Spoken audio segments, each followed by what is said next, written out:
Warning, brave adventurer. This episode of Echoes of Honor may contain adult language or adult themes. Viewer discretion is advised. Hello everybody.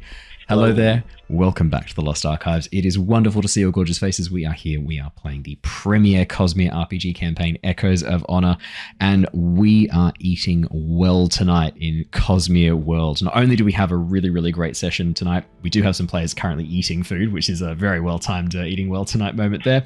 But more importantly, we had some announcements come out from Brandon recently. The most exciting one, of course, being that Mistborn and Stormlight Archive, along with like the entire Cosmere, have been picked up by Apple TV for adaptation into movies and TV series. At the moment, it looks like Mistborn is getting a multi-movie series. I've seen some rumors that it's one movie per book. Fuck yes, correct. And Stormlight's going to be a series across multiple seasons. Again, I'm actually really excited for that. Thoughts on Apple TV? I'm actually pretty excited. They've done some decent adaptations recently. Foundation's really good. I really loved the Murderbot series. I'd read the books before. I really enjoyed the series. I'm trying to think what other stuff they've done that was really good. It's usually pretty good quality. I mean, do we need that as a streaming service from Apple? No. Have they been doing decent? Yes. Sure. Yeah. So no complaints. I'm actually pretty stoked. So I'm really excited. I've seen people already doing like fan castings and stuff on like the Cosmere subreddit and things like that, which is very funny. I've been doing that for years before it was even announced. It has ramped up genuinely to a scary level. I've seen some really funny suggestions. My favorite one was Dwayne "The Rock" Johnson as Caesar, and then the person had to justify why, and they're like, well, he's bald. I can see it. And I was like, maybe when he's like tapping his pewter mind, that could be a funny thing rather than like trying to show it digitally. Just have like The Rock jump in. More, like they put Black Adam, like he just gets even bigger, like it just scales from there. Actually, that'd be kind of funny. Real talk. I always imagined Caesar as like Stanley Tucci for some reason. That's a good pick. Good pick. Yeah. There's a Scottish actor who's also, I thought would be a really good pick, who often plays like bad guys. He's bald. He was in Kingsman. He played the Scottish inventor in Kingsman. What's his name? I always forget his name. Lovely actor. I reckon he'd be a good pick. Mark Strong. Thank you, Mark Strong. He'd also be solid. In a big way. Totally. Yeah.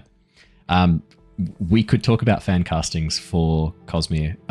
We haven't even started on more than one character in Mistborn, and there's also Stormlight. We're not going to do that tonight, but there are very exciting news. We're all very excited. I can't wait. That's going to be awesome. Who would be the absolute worst casting for Dwayne "The Rock" Johnson to play across the entire Cosmere? Well, Vin, for a start. Or Hoyd. No, I think Liv could be worse. No, do you know what? Sliding across the floor, eating like burgers, and No. I I think I can think of one worse. I reckon Patton.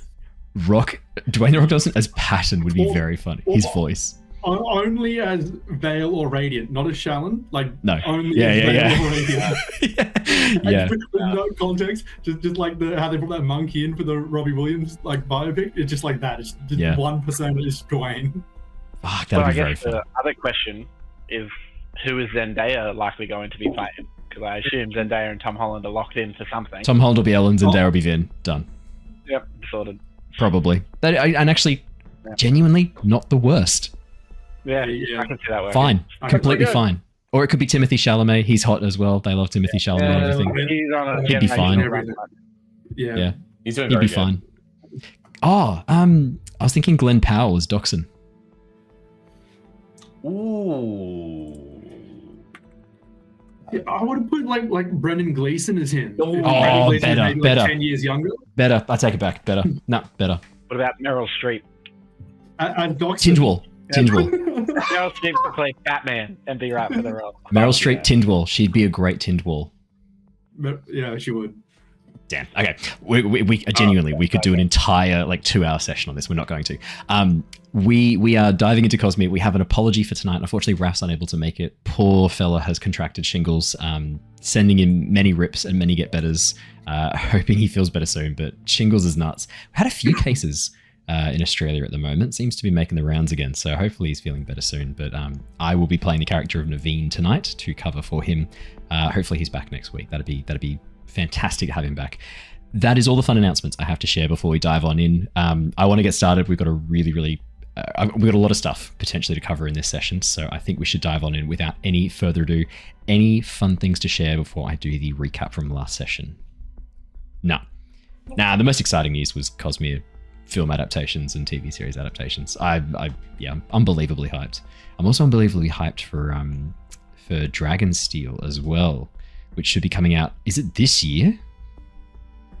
Fuck yeah, okay. Pretty sure. I'll try and contain myself.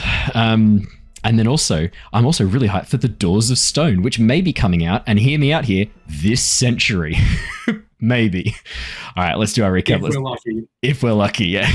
All right, if he dies and Brando finishes it, then yes. Could Brando just finish it anyway? I don't think we need to wait for...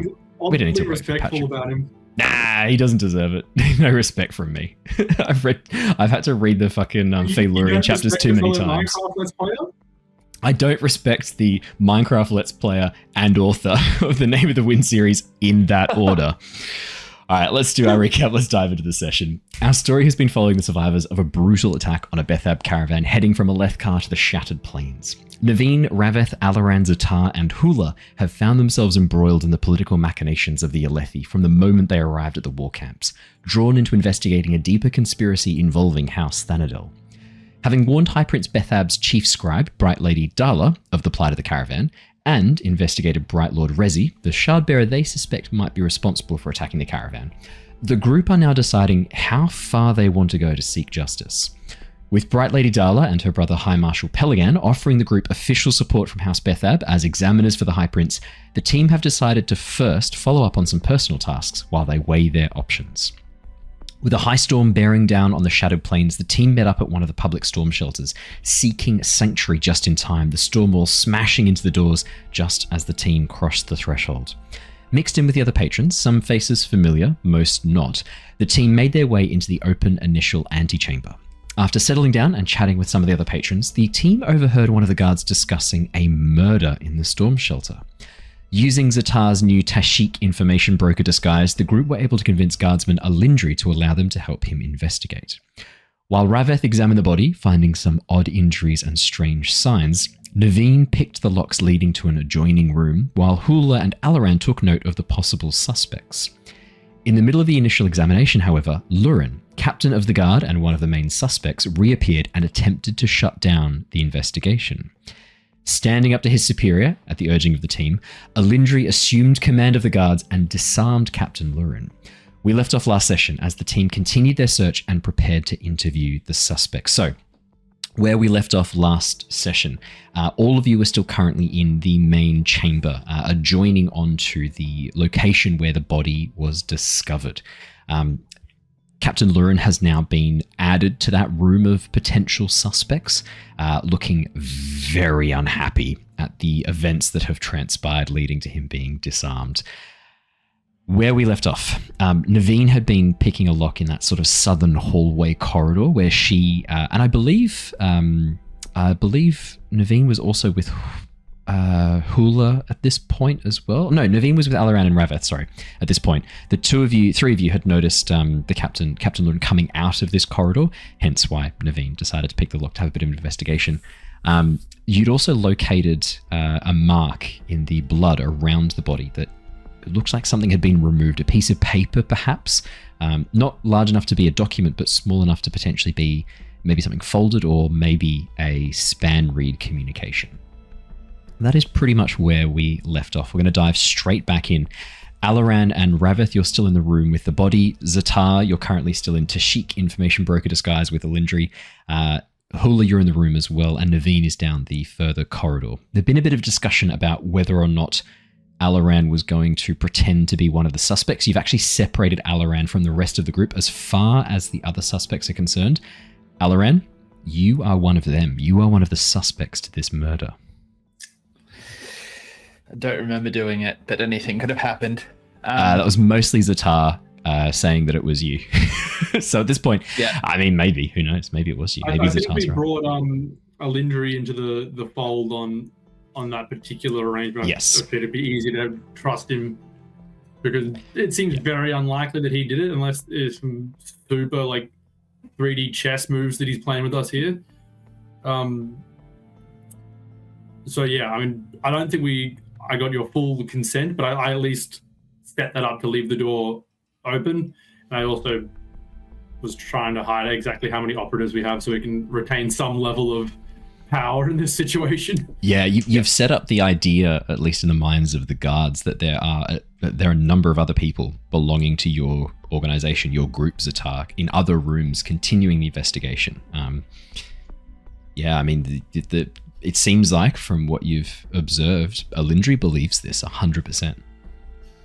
That is good. In that case, Alaran, are you okay pretending to be a suspect for at least the time being? Maybe you'll learn something that we wouldn't be able to learn otherwise if they think you're in the same boat as them. Yeah, I'm happy to do that. I was just actually thinking that Lurin guy seems pretty bad, and he was the guy who was rude to me at the door. I'm pretty sure that door's not broken. I remember that. That means he could move around easier. Because otherwise he would have had to come past us. That is actually a very interesting point. If that door wasn't actually broken, based on his behavior, I also think that he's probably the prime suspect. He either did it or at least knows who did. So yes, that's my deduction as well. I think at the very least he is definitely a co-conspirator. He could have easily have ushered in the culprit, guarding that door. Perhaps it was a pre-arrangement or something. Because I can't imagine another reason why a guardsman would deliberately try to stop an investigation into a murder that happened on his watch, unless he thinks that he'd rather the murder did never have happened and that he thinks it reflects poorly on him and he's too lazy to sort it out. But I think it's much more likely that he's involved in some capacity. I think you're right there. I think that he might not be directly involved, but like he's responsible here. It would look very bad if this happened on his watch. And I think there might be other things going on here. We noticed in the hallway that there was those things in the storm shelter that shouldn't be here. And that was the Fabrial thing that they were talking about up at and those people are here in the shelter freaking out in the main room. And you mean Ardent Kess and her master? They were clashing when we walked in and having a sook and stuff about it. But yeah, I think that Captain's gonna cover up stuff like this even if he didn't do it, because it looks bad for him and he's responsible in here. But yeah, I think you should chuck me out with the others. But yeah, I think we need people all about, because there's probably other people that could be doing things without us, our agents on them, Yeah. All right. Well, in that case, if you want to go out and maybe try to talk to Captain Lurin and one of the others, I'll take a guardsman and go interview maybe that Uriali woman or that Bright Lord Justin. I think the important thing to know is who's been in here, because those other people, they weren't all just hanging around in that outer chamber. Most of them were in the rooms we were in before. And then also, we think something was taken off the body here. But look around, this is like a storage room. These are, am I right that I'm seeing actual storage cells? You said it was private storage, lock boxes? Yeah, these are lock boxes for so this area, this room you're in right now. Oh well, you've stepped out of it, but the room where all the suspects are in is the another one of the light-eyed important members of society chambers. And this room to the north is generally a area to store items, lock them away while you mingle with the rest of the group.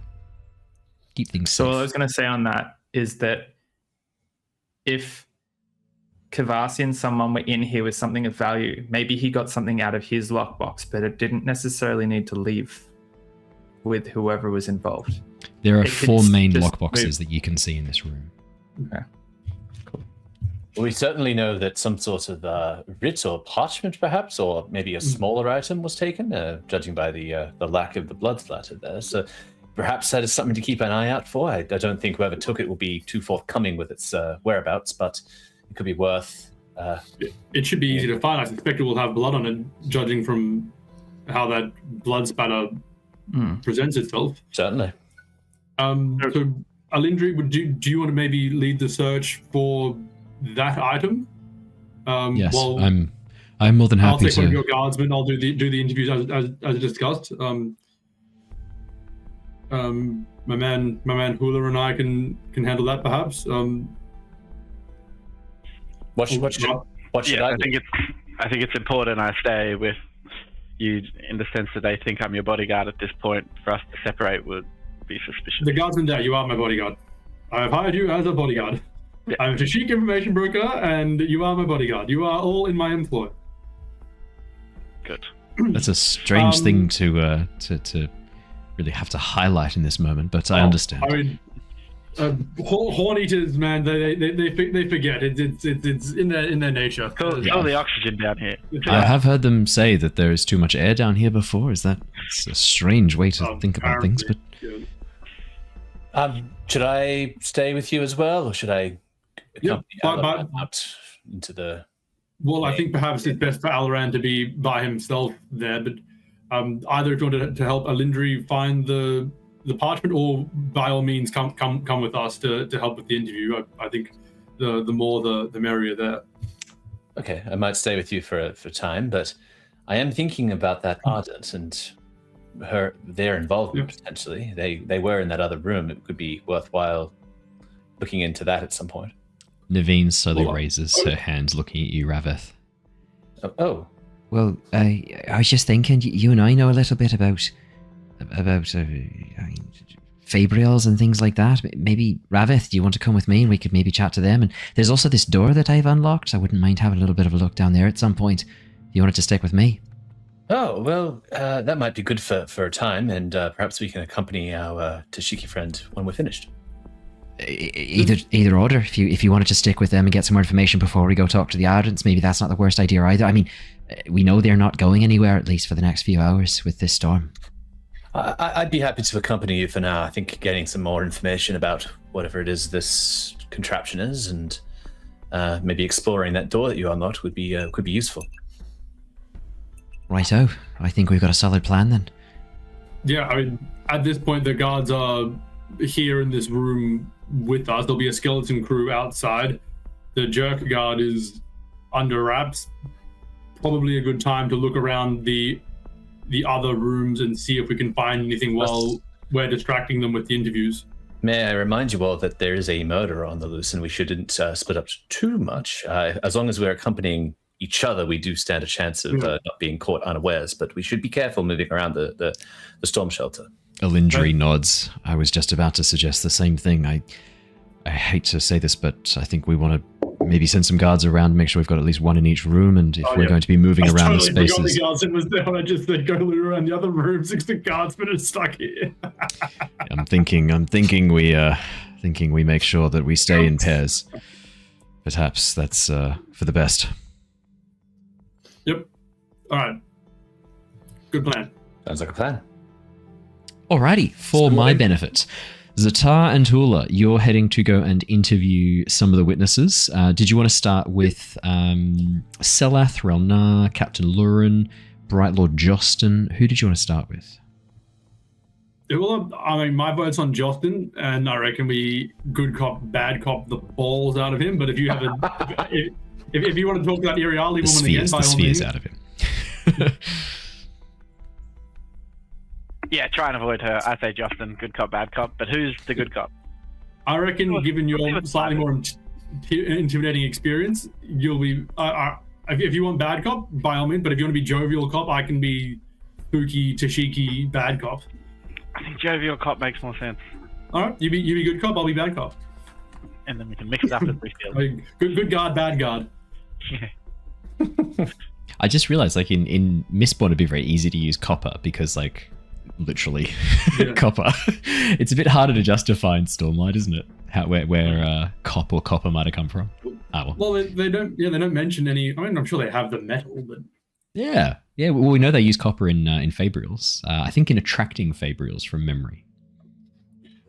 But yeah, I mean, I've never seen any sign of an organized police force outside of like general Just the guards. yearly guardsmen. Yeah. Yeah, well, although we do know guard, that bad like guard. High Prince of Information is like one of the roles that is designed to investigate and look into things like a spy network. So at least we have that kind of framework. So yeah, this is kind of like similar kind of thing. I built upon that for the idea of like the examiners for the Bethab camp. The idea that you might have like a High Prince of Information and then they might have examiners. And so Bethab has just created his own underneath for you guys to fit that role. Awesome. Okay, brilliant. In that case, then what we might do, let's stick with Ztar and Hula just for the moment. Alaran, as you walk back into the room, Ztar and Hula as you walk down with Elindri gives you a bit of a nod before clearing his throat, addressing the rest of the crowd. We're going to be conducting interviews now. If you could please give us your cooperation, that would be much appreciated. My Tashik friend over here and his Hornita companion are going to be doing separate interviews along with one of the guards from my contingent. Please answer all questions honestly, succinctly, so that we may get through this together. If you have nothing to hide, you have nothing to fear. Then nods over to you. Who would you like to interview first? The Bright Lord there. I think let's get you out of the way first. Finally.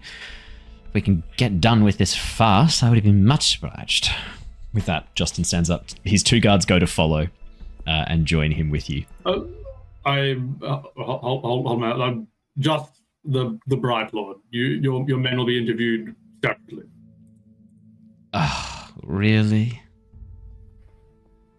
Surely a man of your stature does not need them around at all times.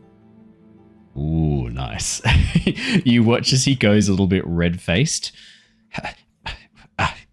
Fine. With that? I got him to the room we agreed on first. Perfect. As you take him aside to go and interview, let us jump. Actually, yeah, no, let's stick with you guys for a moment. I think that makes perfect sense. So the room where you guys are going to be doing the interviews, I've set off an area over towards the left-hand side. I'll unlock this door now and open it up, and that's where you can do your interviews in the next room, so it's nice and hidden.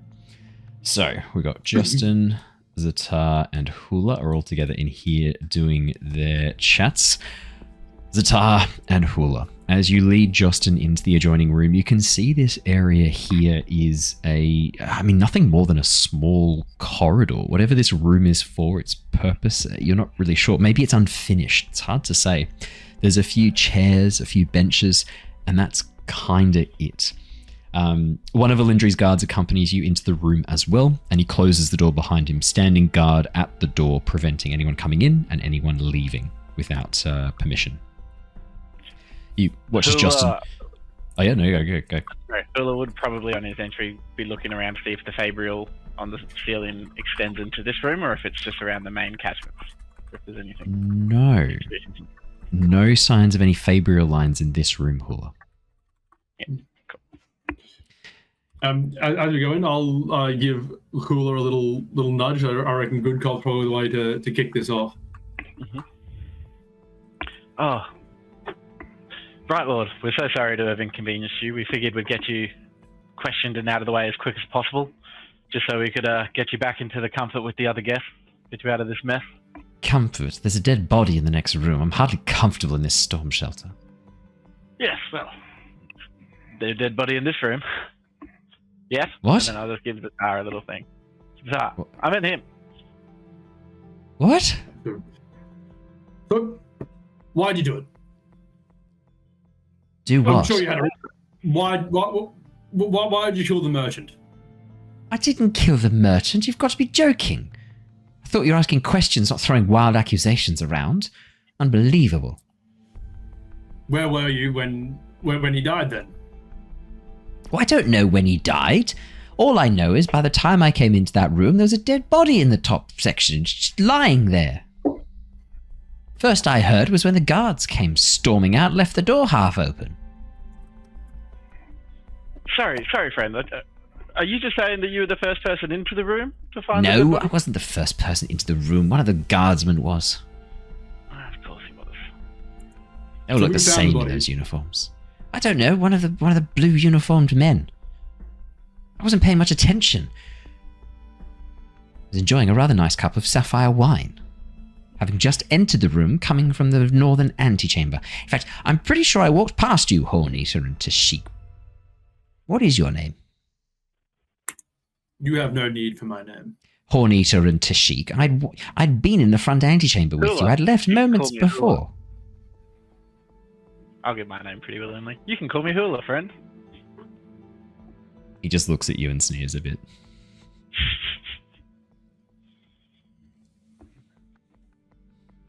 Did you know this merchant?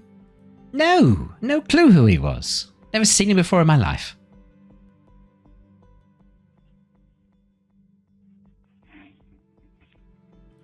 With the intent of like following up on the good cop, we'd be like, can we get you some sort of drink or something to eat while you're trying to answer this line of questioning to make you as comfortable as possible? Well, I did leave Again? my glass out in the other room, and my throat is dry from all these questions. Of course, we'll get right to that. And then I'd sort of gesture for the guard that's accompanying us to go get The guard drink. The guard looks at you and shakes his head. Are you denying the Bright Lord his, like, to quench his thirst? I've been ordered not to leave the room, sir. Well, one of us is going to have to, and it can't be either of us or Bright Lord Justin. Why The Bright Lord's thirsty. why can't it be you, sir? Well, I've got to help with the investigation. I'm sure it could wait a few seconds while you went and fetched the Bright Lord his glass. It's just outside the door. Exactly, sir. You're closer. Make me a persuasion check, please. Not because like you've said anything persuasive, just because you're being really irritating, and he's like reaching the point where he's like, I'm not being paid enough to care. I'm genuinely not being paid enough to care about this. 14. Meets it. You watch as he sighs, rolls his eyes, and goes, "Be a moment." Opens the door, steps outside, and closes it behind him. I'd probably turn back to Lord Justin and be like, so hard to find good guards these days. Now, Is it while we are obnoxious unattended, is there anything you wish to tell us before this becomes a matter the guards know about? We can only help you so far as we know what's going on. I don't know who killed him. It wasn't me. Then why did he approach me asking for information on a shipment we saw you with earlier this day? I don't know. Which shipment was this? When was this? Hang on a minute. Why are you not a suspect? Because I was nowhere near this room when it happened. I was with the guardsmen the entire time. I'm smarter than you are. I don't know why. I don't know. I sincerely doubt that. I don't know why. I don't know why this merchant would approach you asking for information on shipment. What shipment is this that I'm supposed to be involved in? I give him a look. The one in the Thanadel war camp. I distinctly remember seeing some of you men drop some crates, and I have to think you might have lost something along the way. You watch as he stiffens a little bit, and then the door opens and the guard stomps back in carrying a glass of sapphire wine, placing it down in front of the Bright Lord before standing at the door. Now that we've had a time to get to know each other, are you sure there's nothing you'd like to mention? Keep in mind, it's one call back to the Tashik Information House that would get me everything that I need to know. He takes a As little soon as the sip. storm's done. Takes a little sip of his wine. I don't know who killed him. I can tell you it was not me. I may have had business various times. I manage a number of contracts in the outer market. Perhaps I did cross paths with this merchant before. His face was unfamiliar to me. I can't say that I recognized him by appearance. If there was some question around contracts or things like that, I have no idea why he would go to a Tashik information broker. I'm only ever involved in the movement of very important but not very high value items through the market. Certainly nothing that would lead to this.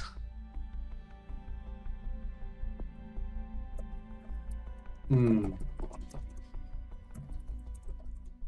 Did he seem like he got more reserved when the guard walked in at all? Yeah, or did it for sure. maintain? Okay. For sure. I would probably turn to the guard and be like, "You didn't bring the food like we discussed. How is he meant to just drink it without an accompaniment of salted meat?" If you want to get the Bright Lord Bright food, Lord, for God's sake. yep. If you want to get the Bright Lord some food, you can bloody well do it yourself. Well, I'm not doing the job just because you didn't do it right the first time.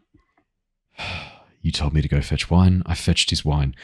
Alindri And did you has get the food sitting next to the wine? It was a whole Alindri thing. has ordered me to stay in the room at all times. I've already broken that order once to go fetch wine. I'm not going any further. You wouldn't have to if you did it right the first time. Right, Lord just- Jocelyn, do you need something to eat? Are you succumbing to your hunger? Are you trying to persuade him that he's coming into his hunger, or are you genuinely asking? I'm genuinely asking him, hoping that he's trying to get rid of the guard as well. Okay. He just shakes his head. Huh? Well, I guess not then. You're lucky this time, but if it happens again, if you disobey our orders or inconvenience the Bright Lord, we'll let your commander know. Very good, sir. Is there anyone out there in that room that you are also acquainted with? Did you know any of the others? The guardsman, the Iriali, the other dude? I forget any descriptor of him. Selath, Captain Luran, and Relnar. Yes, I know all three of them. You know, and how are you acquainted with them? Well, Captain Luran is one of the main guards who patrols the outer market. I've had many dealings with him. I've often had to speak with him and his men at various times. Selath, she's involved in a number of businesses. She's a trader from Erie. I've had pigments and dyes that I've imported through her a number of times in the past. I don't know what more you want. The other guy out there? Oh, Relnar, caravan master from Thalanar, I believe. I know him by reputation. I've met him once or twice before. Never trusted that easy smile of his. But I don't really know what else to say. None of them are murderers. None of them are killers. Oh, apart from Captain Luran, of course. If you had to guess who was the killer, who would you put your money on? You watch as he sort of pauses for a second, thinks, getting a bit more comfortable now the questions have moved away from the discussion about his involvement with the victim. You watch as he kind of slowly nods a little bit and goes, Look, if you want my money, he leans in, looking up at the guard. Captain Luran. Heard that man takes bribes. Now, what would happen if that information were to get back to his superiors?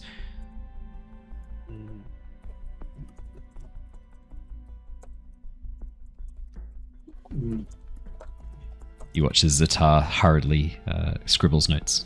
Well, actually, that's a good question. Would you scribble notes? No, you wouldn't be scribbling notes. You watch as Ztar nods there, inscribing in his mind. Remembering it all through a mnemonic song. Yeah. That's the pattern. He's kind of tapping on his knees. The little typing sounds is the pattern he's tapping on his knees to memorize the mnemonic song. Damn, we got it. As a side question, is Captain Lauren in the same house as the Bright Lord, or is he in a separate one? Different house. Different house. Justin's a Fanart douche. Hatham. He's from House Hatham. Hatham. Well, I think that's all from me. Hula, do you have anything else you'd like to ask the Bright Lord?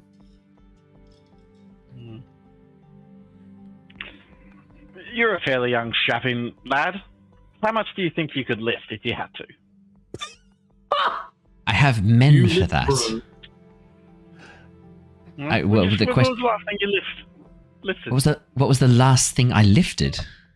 Of a noticeable mass against gravity. I don't know. I don't know. I generally have people for that.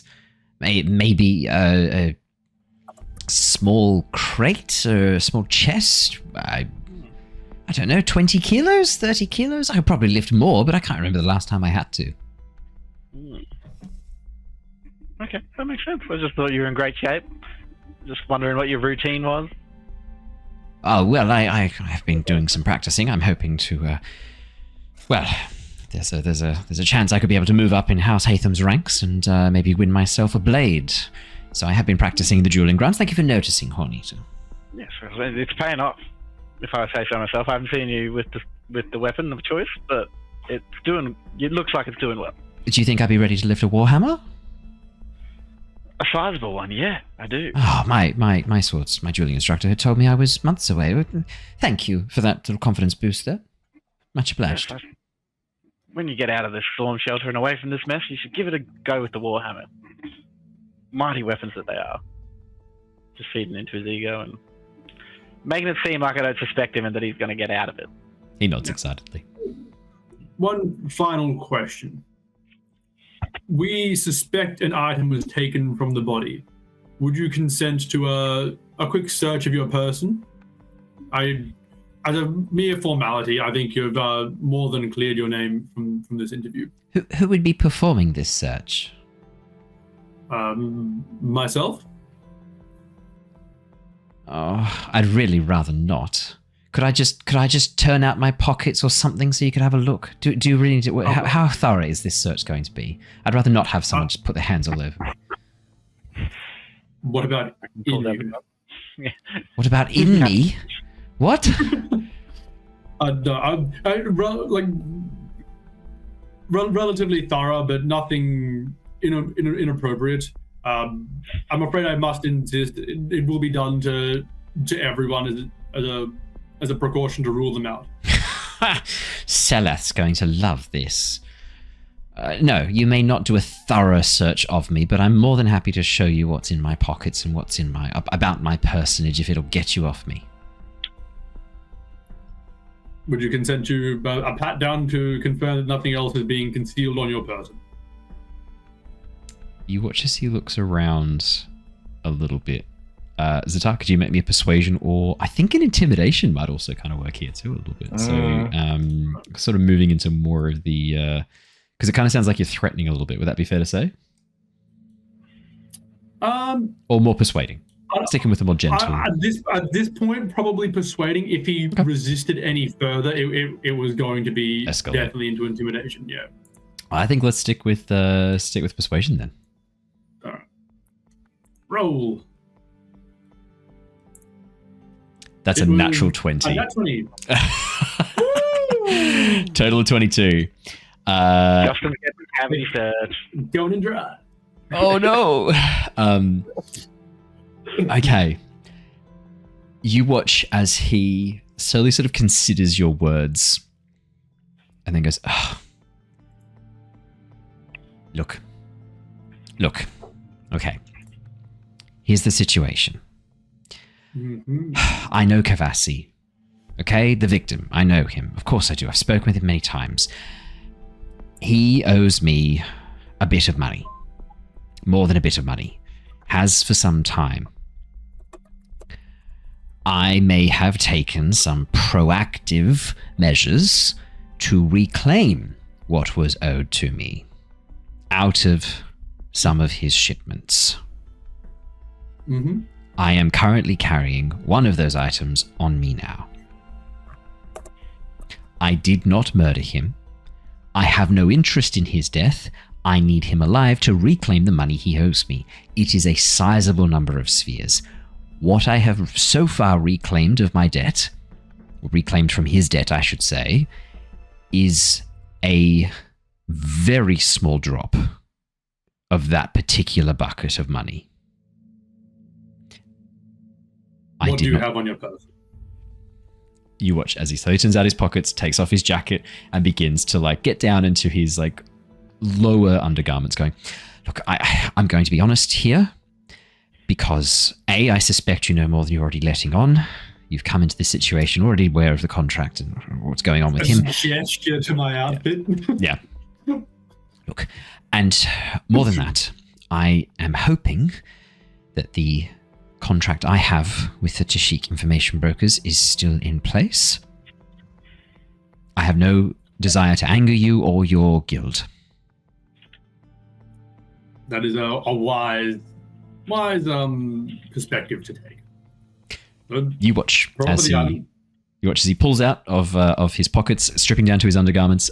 He pulls out a pouch of spheres, quite a few spheres in there, Ztar, tucked into a false pocket on the inside waistband of his jacket. He pulls out a couple of other interesting items. What look like bands of metal with various markings on them. You would recognize these as chits that can be used to essentially like be inserted into certain fabrials, pain reels specifically, and emotion. What's the emotion bracelets? I think they're called, and allow for like various dialings to be connected. They're parts of their fabrial components that he's clearly taken from Kavasi. And then. And when did you take these? These I took earlier this afternoon. I took earlier this afternoon, and this, as he reaches out and pulls out a very nicely cut gemstone. This is what you actually saw him taking at the time. As he places it down. Pulls it out from where? He pulls it out from a little inside pocket in his pants that is hidden behind his regular pockets. So it just looks like his pockets are kind of empty, and then he pulls out from inside this little hidden waistband, essentially the gemstone, and places it down. Is that a well-cut gemstone, or are you just happy to see me? Neither. Well, it is a well-cut gemstone. I'm not happy with any of this. I want that on record right now. All right. So you claim that Kavasi owed you money. You engage. I can show you the receipts. He reaches in and pulls out a folio of things, places them down, and goes, I can't read any of this, but if anyone can read this, I promise you, look through the reports. I don't have my scribe with me today. She's off sick, but look through these, get someone who reads the woman's script. You will see clearly here receipts. He owes me a lot of spheres. I will hang on to this then until I can get one of my compatriots who can read to confirm this, and then once I will return this to you. Is that acceptable? Fine, but I need this back. This is the only evidence I have. Oh wait, no, I probably do. I may have some more copies of other things, but I need these back regardless. Okay. Of course. And you see a few anxiety spring into life around him. He is very honest right now. He needs that back. As discussed, your contract with the Tashik Information Houses remains valid, and thus we will get this back to you. Wonderful. Good. Brilliant. And you can see as he lets that out, a few little jets of dust, exhaustion spring up around him. He was very stressed about this, keeping it under wraps for so long. Cool. So that gemstone was what I saw him take earlier today? Correct. Cool. Well, now I know exactly what he's done. Hard to say whether that's justice or not. Actually, one final question for you, Justin. Given he owed you money, why go through these underhanded ways of recovering your spheres rather than through the official channels? Surely one of the High Lords would be willing to this. The debt wasn't official. It's part of an ongoing black market that is currently set up in the outer market. A number of items passing through. I have been turning a bit of a blind eye to parts of it in exchange for spheres, and in some cases helping facilitate the movement of non-dangerous items. You've been taking bribes? No, I've been engaging in rigorous business solutions to an ongoing problem that results in my pockets being empty if I don't. Yes, I've been taking storming bribes and participating actively in parts of the black market. Keep this to yourself, Tashik. I don't want this getting out. Didn't you say you thought Captain Lauren was at fault and likely the murderer because he was taking bribes? Yes, I know for a fact he is taking bribes. More than that, Captain Alaran has been involved in aspects of the slave trade throughout the outer market, a rather disgusting little side project of his. He has been siphoning off people, debtors, and others to Sadius's bridge crews for quite a tidy sum of money on the side. And was the victim involved with any of those connections that you know of? What I can tell you is that Kavasi and Captain Alaran had an ongoing arrangement. I don't know what it was. I don't know how long for. I didn't ask those questions because I quite like my position and not carrying a 100-kilogram bridge into oncoming Parshendi arrows.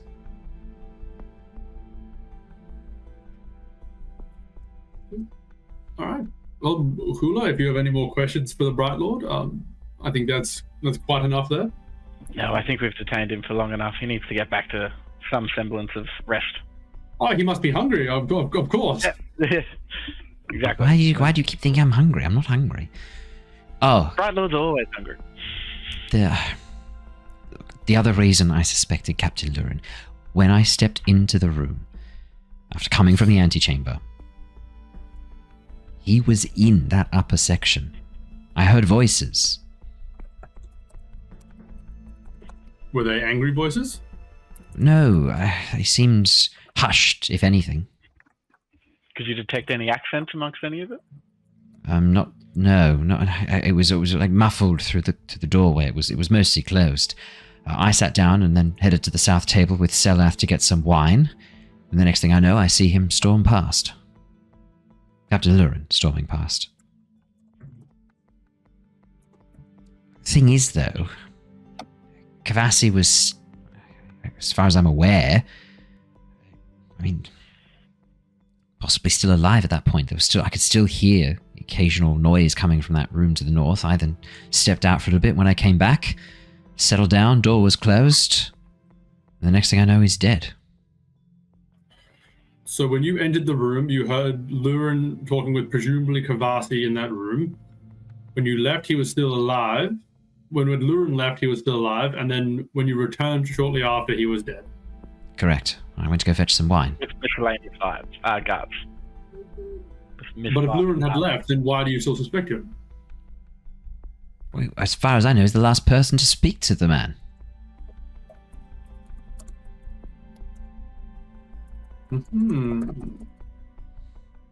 Can I go now? Yeah. Yes, you can go now. Unless Guardsman, do you have any questions for him? No, I'm here to observe only, sir. And forget to yeah. Perfect. Right, Justin stands, strides out through the door, and joins the rest of the suspects. Perfect. Let's jump over with Alaran briefly during this interlude. While Justin, Ztar, and Hula are in the next room, Rav-eth and Neivien head on out of the room, leaving you, Alaran, alone inside the chamber with Selath, Relnar, and Captain Alaran.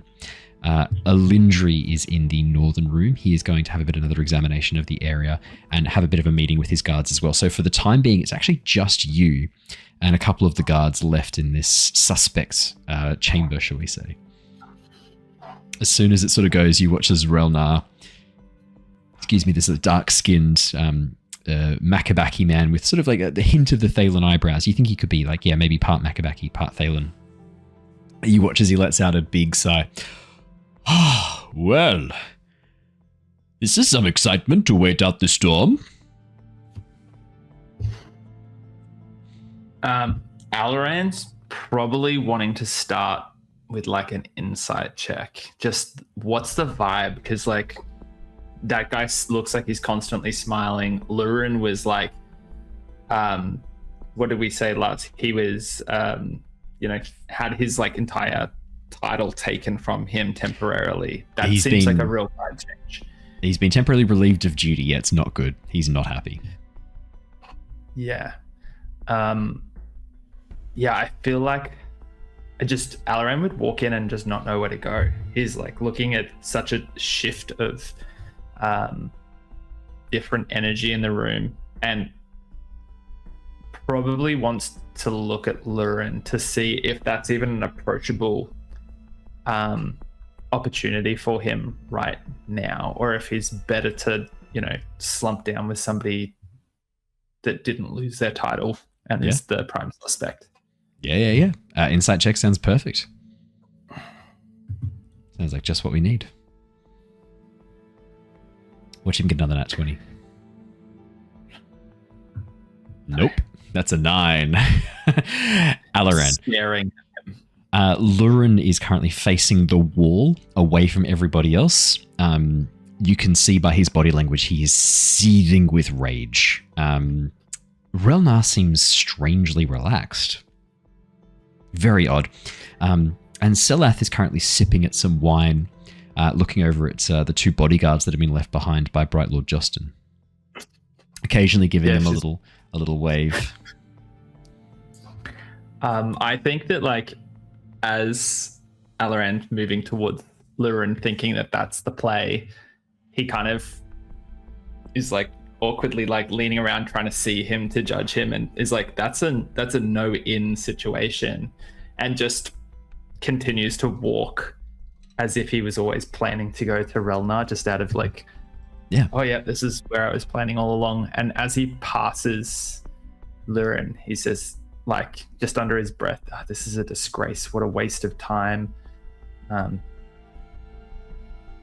They have no idea what they're doing, and I wasn't even in the room. This is ridiculous.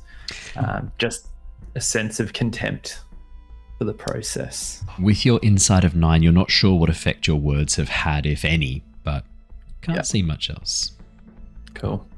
Gonna move over to Relnar, and you said that he has some Thalen. Yeah, he looks like he's half Makabaki, half Thalen. Very, very sort of dark Makabaki skin, but the Thalen eyebrows.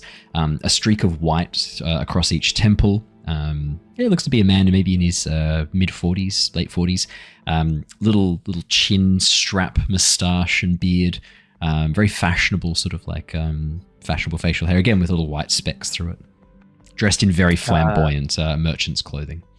Big coat. I think that Alaran, being from Karanak, is kind of familiar with the coastal ports, and so his first thing is I know, the strangeness of the foreign lands when they come into port and trade here. So he'll walk up and he'll shake hands with Relnar.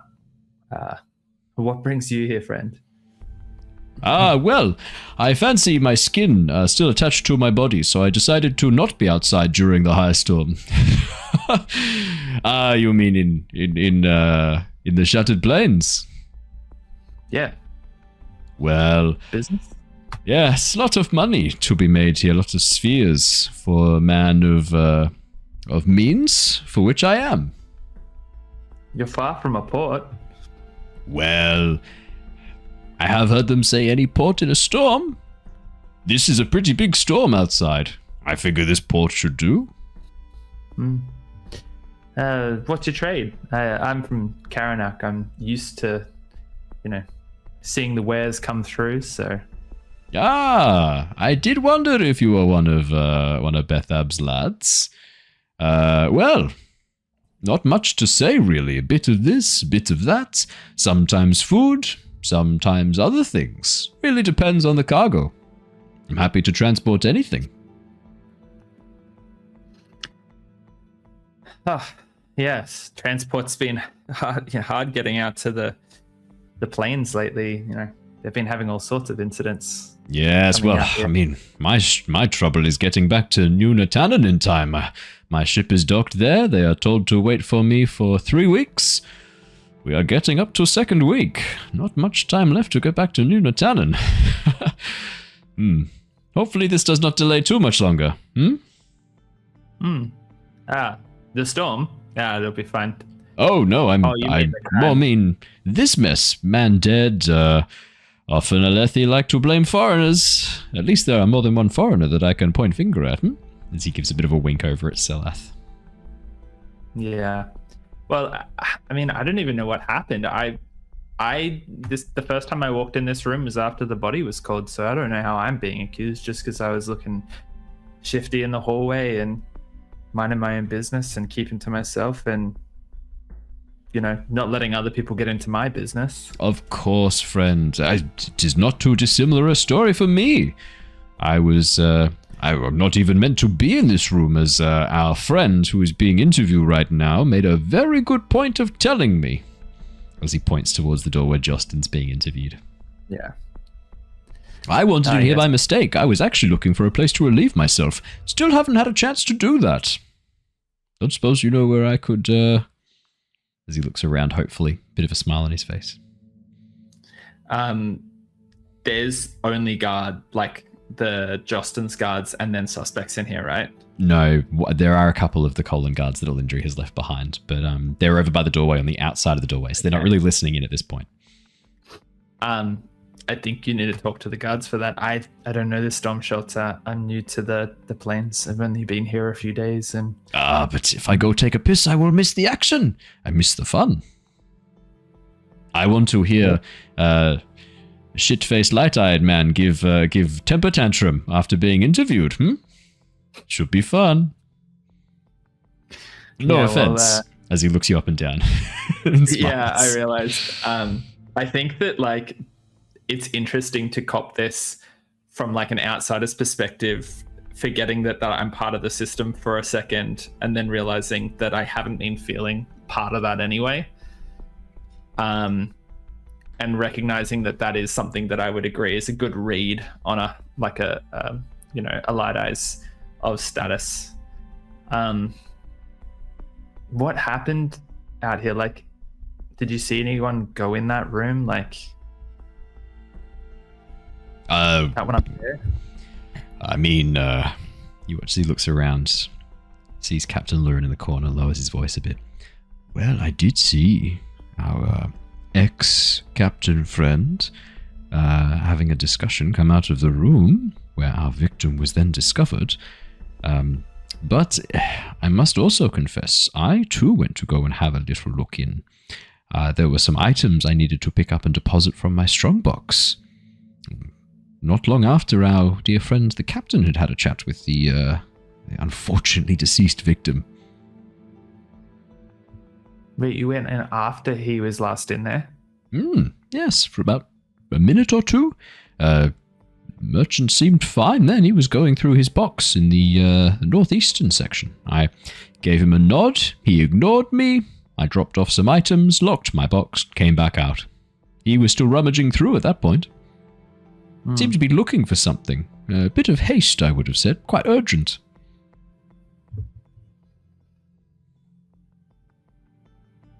Yeah, it's interesting okay.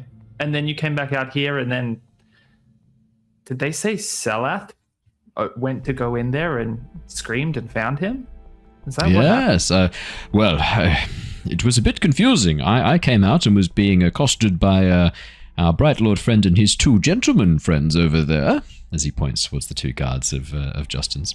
Yes, they were not happy that I was using one of the lockboxes for the important people, as he put it, not some...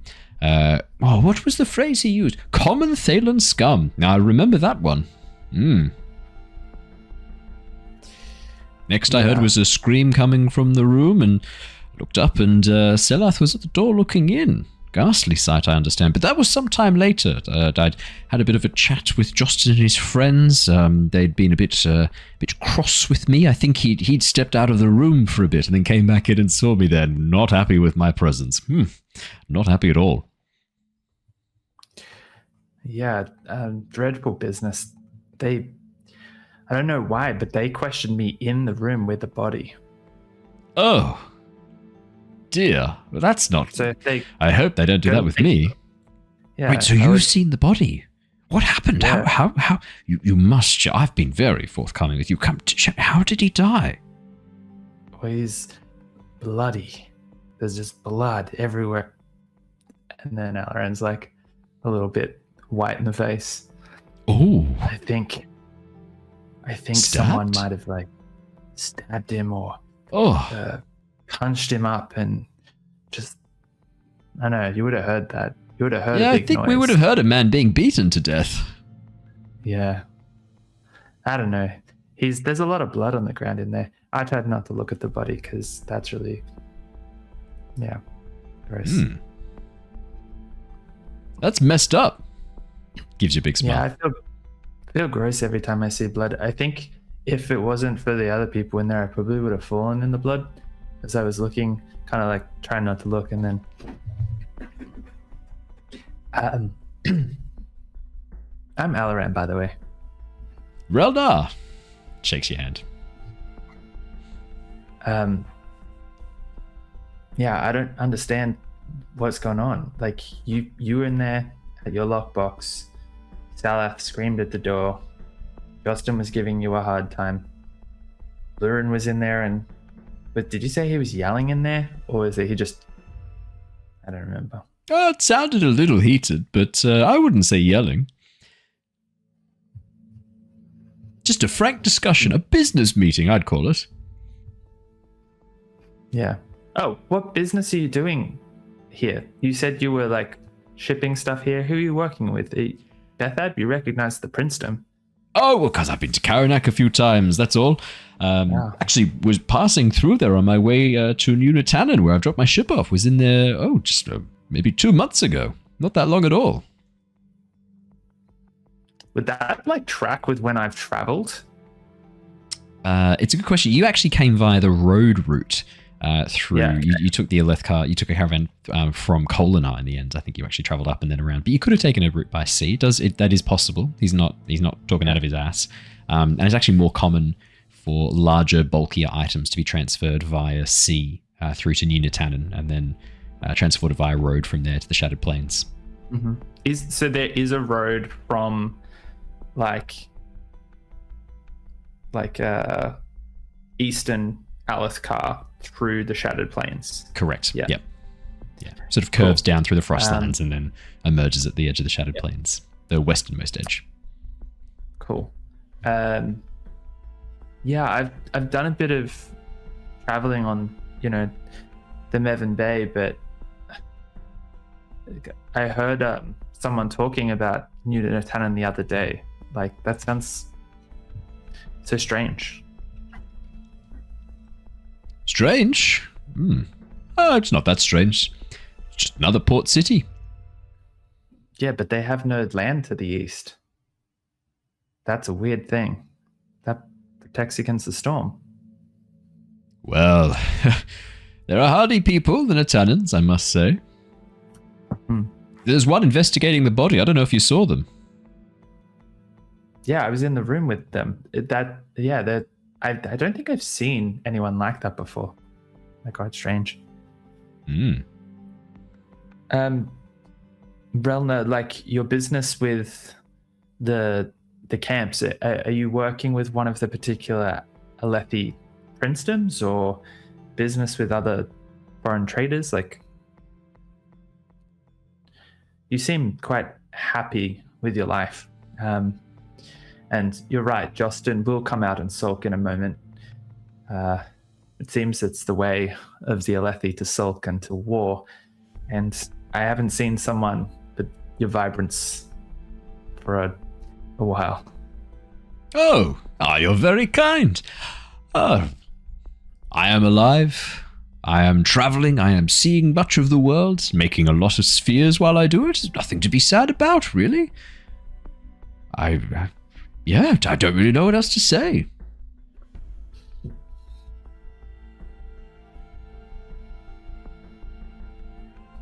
I think Alaran's attention and thoughts go back to Lurin as he looks over his shoulder to see if he's changed in temperament.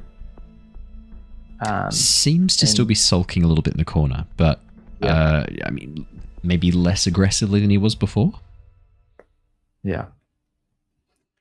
I'm going to excuse myself from Relnat and basically just say, if you see me around, feel free to come and say hello when we're back above and things go back to normal. Hopefully they can wrap this up and we can just go and sit down and have some food and you can relieve yourself. Yes, that would be good. Yes. Well met, my friend. Yeah. And I just like awkwardly lurk away to just find a spot to sit down myself. A quieter spot perhaps where others could approach me, but I'm not kind of in anyone's space, but I can kind of like watch the room a little bit. Perfect. Just give myself a break. Perfect. All right, let's keep the timelines chugging along simultaneously. Rav-eth and Neivien. As the two of you head out of the main room, Ztar and Hula taking Justin to be interrogated, Alaran still pretending to be one of the major suspects. As the two of you head out back into the corridor, Neivien turns to you and gestures towards the open doorway. This is the one I got open. That's the one we saw Captain Lernan come out of, right? When we were walking up this way. Well, if my bearings are anything to go by, I believe you're right, Neivien. I think that is the doorway that the captain was guarding. Should we take a look, see if we can confirm our suspicions? I think that's a great idea. Bit of a sneaky peek, see what we can locate.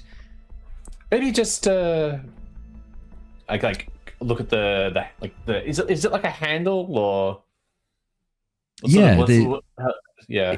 It's sort of like a sliding stone door on these rollers with an opening and a large sort of handle to grasp and slide the door open from where it's been locked.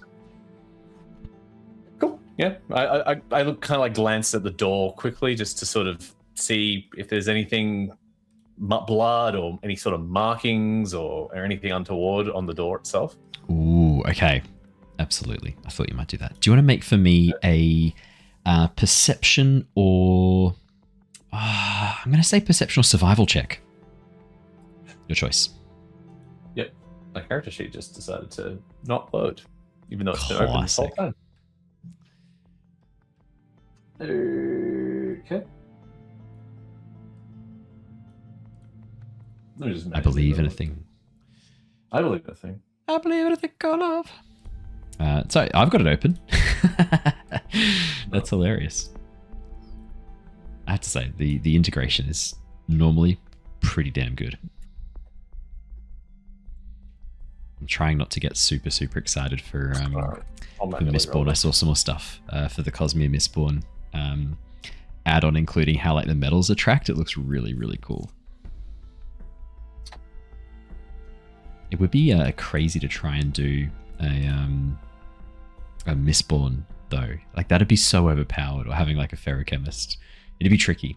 I don't know. I'll see how that works out. See how it all loads out. Alrighty. Did you want me to roll for you, Rav-eth? We're in a system with swords that can one-shot people. That's true. That's very true. That's a good point. We got lightsabers. Yeah, essentially. Yeah, if you could roll for me. Mine is, what would you like to roll? Survival's +3, perception's +2. I do survival in this case. Done. And I have rolled it. I rolled for you a 7. I am so sorry. I'm sort of like shaking my head. Silly.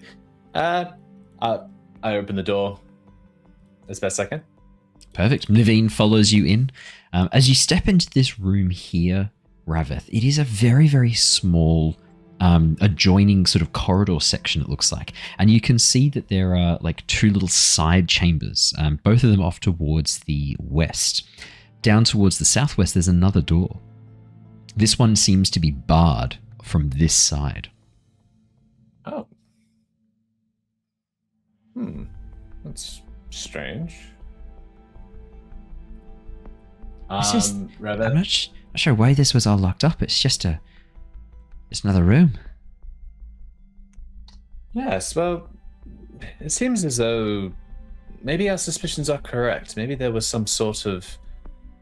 I mean, it seems rather elaborate to have set this all up ahead of time. There wasn't that much time to begin with. The high storm rolled in and we were all rushed here pretty fast. So, but for all of this to be locked up and to be guarding broken doors, and it doesn't really make any sense. Maybe we should just have a look at this barred door, just in case there's anything interesting about it. Yeah. Do you want to roll me a... Have you got your character sheet open? Is it working? It's not. Maybe reload roll 20. Sometimes that's the key. I'm okay. Wait, are you in roll 20 or are you in? Roll 20. He was in roll 20. Okay. Normally, if this was Raph, that'd be a fair question. That's true. It is a rare quit. Yeah.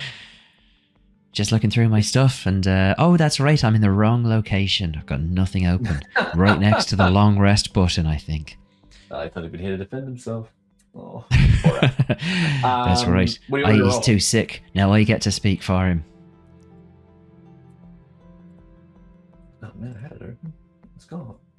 That's okay. As you have a bit of a look around, Rav-eth, for a moment, just as you're kind of stepping into the room, as the door opened, as it was rolling on its hinges, for a second you thought you could hear something shuffling for a moment, but it's all silent now as you step into the room.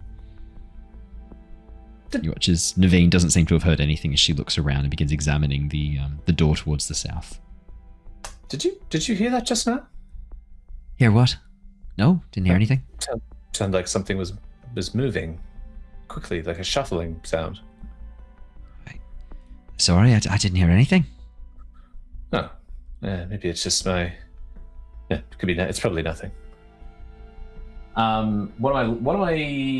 I'm looking at the barred door. What am I rolling? Could I get you to roll for me? If you're sort of like looking at just the door itself, perception, I'd say. If you're trying to look for any other signs, you could do survival or crafting would also kind of work here. Maybe deduction. I'd also say deduction kind of fits in around here, and I'll match whatever it is that I'll match the information depending on what you choose to roll. Yeah, let's do some deduction. Done. I think that's a great idea. We did just roll survival, so it makes sense to do a different check and kind of look at different things. For sure. Mm-hmm. Okay, I'm just going to manually roll it faster. Whoa! 22. That's 22. That's Rav-eth, much better. As you begin examining the door, out of the corner of your eye, for a brief moment, there's this shifting movement of light. Glimpses of these almost like little fractures of light shining on the wall just towards the north.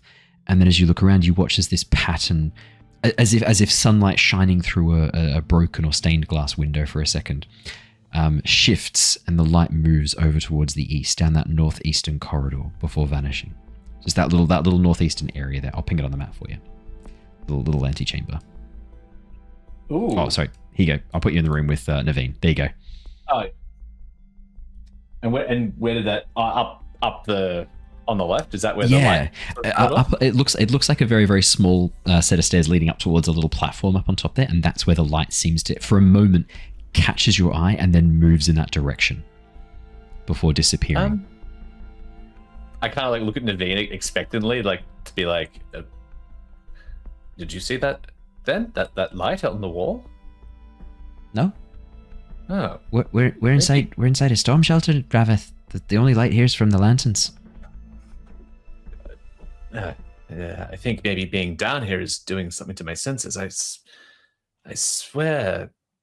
Bear with me. Maybe I want to see. I want to check something out. And I'm gonna. All right. I'm gonna go see if I can get this next door unlocked. Good luck with that. Okay. Be careful. Don't stray too far. I will. Oh. Rav-eth will kind of very gingerly, like, just kind of follow up the stairs a little bit. Like, kind of keeping an eye on Neivien, but like kind of also following the path of this light. As you make your way up the stairs, you can see a number of stacked crates at the top here. It looks like a dead end. But as you sort of look, the shadows are wrong. And as you begin to shuffle one of the crates, you can see there's a hidden section back here. The crates have been stacked in front to create a very small little hidden, little hidey hole essentially. And as you peek on in, you can see that glimmer of the light shining and reflected on the surface of the crates right in front of you. Slowly shifting, this sort of 10 centimeter by 10 centimeter patch of light changes and warps, different colors appearing as they undulate and overlap with each other before falling still and slowly moving. What are you? Are you a spren of some sort? You watch as the patterns begin to increase in intensity a little bit. You hear a voice. Spren. Whispering. Spren. Yeah. Yes, I've read about you, but I've never, and I've seen your kind before, but nothing like this. I kind of like pull out of my notebook and begin just like capturing this as best I can with my my quill, or my charcoal maybe. You watch as the light moves closer, jumping across onto the notebook and lining up with your drawing. It slowly begins to shift, freezing in place to match the lines as you add each line to the notebook. The light stays in that position, as if by observing it, as if by recording it, you're giving it form. And then you watch as you sort of finish the last little sketch, the light begins to rise off the page, growing almost like crystal. Oh, well, hello there. Aren't you an interesting one? Hello. Interesting. Hello. I don't suppose you know of anything that's happened here untoward. There's been some terrible things that a terrible thing has occurred here, and we're trying to seek the truth. Seek truth. Yes. I kind of like glance, like I kind of want to call out to Neivien, but I also don't want to lose this opportunity. What? Do you have a name? You watch as the light begins to sink back down, going from that three-dimensional crystal back into sort of like the reflected light. It jumps over towards the crates again and moves along the side till it's right at the very back of the last crate, and you hear very faintly, "Seek," as the light begins to flash behind the crate and the empty space behind it. Seek. I like go where it is, as if it's indicating something for me. It's kind of like move some of the crates out of the way, sort of shimmy into that position. As you push the crates aside, Rav-eth, hidden in the darkness, dark skin marbled with red patterns, is a parchment sitting behind the boxes, hands dried with this red liquid on them, rocking backwards and forwards. Oh, I will immediately go into medical training. I'm going to check for does it look like the red liquid? Is that I check for wounds. I'm checking for any sort of damage. Are you okay? As you pull the parchment out from behind the crates, hard to tell. I mean, when they're in there, when they are parchment, it's a little bit harder to tell gender at this point.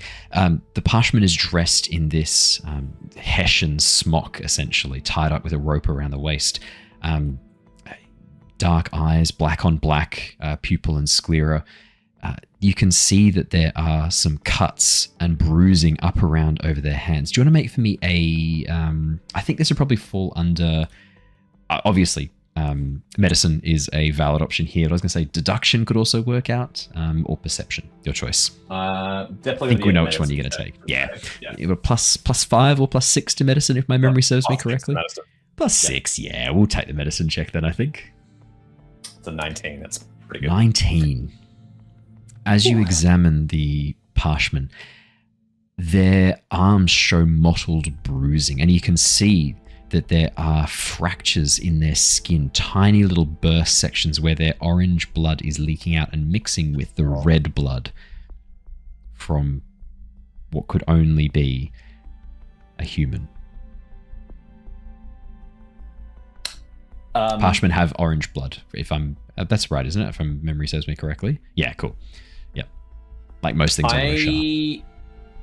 Not wanting, like, Jump realizing that this is obviously human blood mixing in with their own blood. You know, Rav-eth is probably not wanting to jump to conclusions just yet. And he's going to try and stabilize the wound because he realizes it's probably better to have an alive suspect than a dead one, like a loose end. So he's going to do his best to stabilize the wounds as best he can with what he has available. With a 19, that's... call Neivien. Call Neivien. Neivien, little help over here. Right. As Neivien heads back. With a 19, more than easily able to stabilize. At this point, I'd say you're able to sort of bind up some of the cuts with the coagulant that stops the bleeding. The blood on the hands is not fully dried, maybe because it's mixed with the parchment's blood, but their arms look. It's a strange appearance, Rav-eth. The blood vessels on the skin have been partially burst. There are splits in the skin. It does not look dissimilar to the body you just examined. But rather than all over, this is just on their arms and their hands. The arms. Okay. Yeah, just on the arms and hands. The rest of their body is untouched. Neivien? Hello? Oh. She looks down at the... Oh, right. We're going to need Ztar for this one. Yeah, I don't know quite how we're going to do that, considering he's in the thick of interviewing. Maybe we need to get him. He can maybe take a bit of a break from questioning and come and help with this. I can go and see what he's up to. Maybe we can bring him in. I think it would be best if I stay with this one here. If you could go and get Ztar, it would be excellent. Yep. I'll go get him now. Right back. I haven't unlocked the door to the south yet either. I'm still working on that. Yep, I'll go do that. Okay. How did you find him? How did you find it? She would say it. I don't know. I thought I saw, like I said before, I thought I saw some light, but it was almost like it was guiding me here. It was talking to me. It also formed a crystalline structure. Here, I drew it. I show Neivien the sketch. Does this look like anything you've ever seen before? I think it's maybe some sort of spren, but I've never seen a spren like this. It's not a spren I know of, but then, like, there's a lot of spren, aren't there? Maybe this is like a guide spren? Guides you to things when you're investigating a murder? I've never investigated a murder before. Maybe there's a guide spren. I don't know. Like a clue spren, maybe. Clue spren. Yeah. Mm. Well, it certainly helped. That's great. I don't know. Maybe if we agree to, like, work as investigators for Bethab, we'll see more of them. I don't know. Perhaps. This would make our job really easy if Spren were just going to lead us to the killer every time. That, or maybe this Spren had a connection with this one, and maybe it was trying to help by getting me to come and save its master or its companion. Neivien gives you a really weird look. Spren don't have companions. They're just things. It's like there's fire, there's a Spren. If there's like a wind, there's a Spren. When you're anxious, there's a Spren. I don't think they think, Rav-eth. They just kind of are, you know? From what I've read. Yeah. Maybe. I'll go get Ztar. Can I lore check that? Yeah, 100%. Yeah, 100%. Neivien will go and get Ztar. Perfect. This lines up with the timeline perfectly as you wrap up with Bright Lord Justin. That's when Neivien comes to go and fetch you Ztar. Rav-eth, give me a lore check. Go on. It's 24. Holy shit. Rolling really well. Rav-eth. you have done a bit of study into Spren. Maybe not as deep as medicine, but obviously, like, to understand medicine is to understand things like rot Spren, how to scare them away, how to prevent infection, things like that. But you've studied Spren a little bit more than that. There's a number of different classifications and categories. You're probably leaning more towards the more popular classification guide that is happening at the moment, which separates Spren into two distinct kind of categories: nature and emotion Spren. Spren that appear or are drawn to or cause natural phenomenon, and Spren that are drawn to emotions, strong emotional states. That's the closest kind of like classification that anyone's ever come. You know that there are some Spren that can mimic human voices. Wind Spren can mimic what they've heard up to, I think, a couple of hours previously, maybe even a day or two previously. There are stories, and these are not verified, not well studied, but if anywhere was going to have them, Natan probably would, given its age. There are stories and histories that go back speaking of Spren that were more intelligent, Spren that could think, Spren that could speak, Spren that could interact with people, fully interact with them. But they haven't been seen for a very long time, and they've been kind of written off as stories or something long forgotten, something long gone from this world. Maybe not. Yeah. Maybe not long gone. I like think back to that as like Neivien is like wandering off, and I'm go, maybe they are. Maybe there is some intelligent Spren left. Huh. The Parshman who you've helped at this point looks up to you, very sort of almost this like look of despair is the best way to kind of describe this, Rav-eth. As you've been treating their wounds, looking after them, you can see that they just sort of dumbly hold their hands out. There's no effort to stop you as you do things. They don't ask any questions. They just kind of sit there as you finish. You watch as the Parshman looks up at you and then looks down at the page that you showed Neivien, and then slowly reaches and points at the drawing you did of the lights. Oh, yes, that was that a Spren that you have? Or was that you? I'm not sure. Are you able to can you speak the common language? Not me.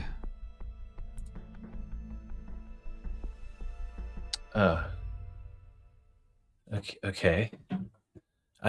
What happened to you? Did you come here to wait out the storm? Order to carry, put away, stone squeeze. Holds up his hands. What is that? What happened? Is that what caused your injuries? Some sort of what happened? What happened with that? Stone, wind, storm. And then holds up the arm and shows you again. Oh. Stone, wind, storm. Okay. Were you with a merchant by chance when you had these injuries inflicted? A man? Slowly nods. Man. Dead. Yes, we're looking into what happened to him. Were you there with him when this happened? Clearly, you inflicted the same injury, so it stands to reason you were. You watch as the Parshman nods. I'm going to say it's at this moment.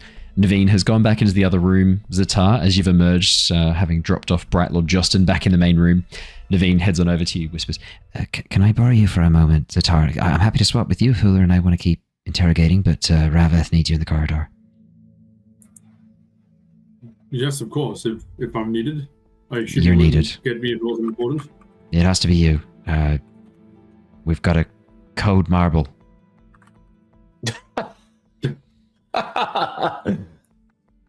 All right, She nods. I understand. And I head out to the hallway. Rav-eth, it's at this point that Ztar walks through the doorway just above you and looks toward Ztar. You see exactly what I described before: the parchment sitting on the ground, dark skin with red marbled patterns. Now, a few the injuries on the arms have been kind of bound up a little bit by Rav-eth. The coagulant's been sort of smeared on to help stop the blood. And you watch as the parchment slowly looks up towards you and then slowly lowers their head again.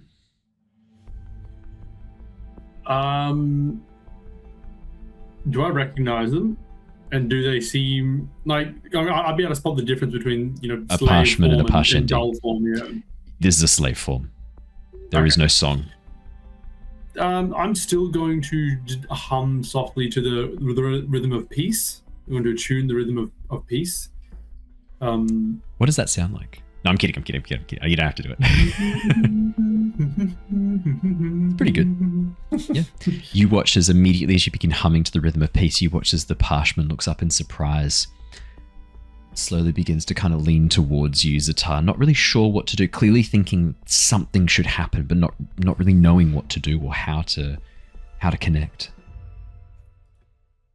It is okay. You are safe. What happened here? Do you know who killed the merchant? You watch as the parchment shakes their head.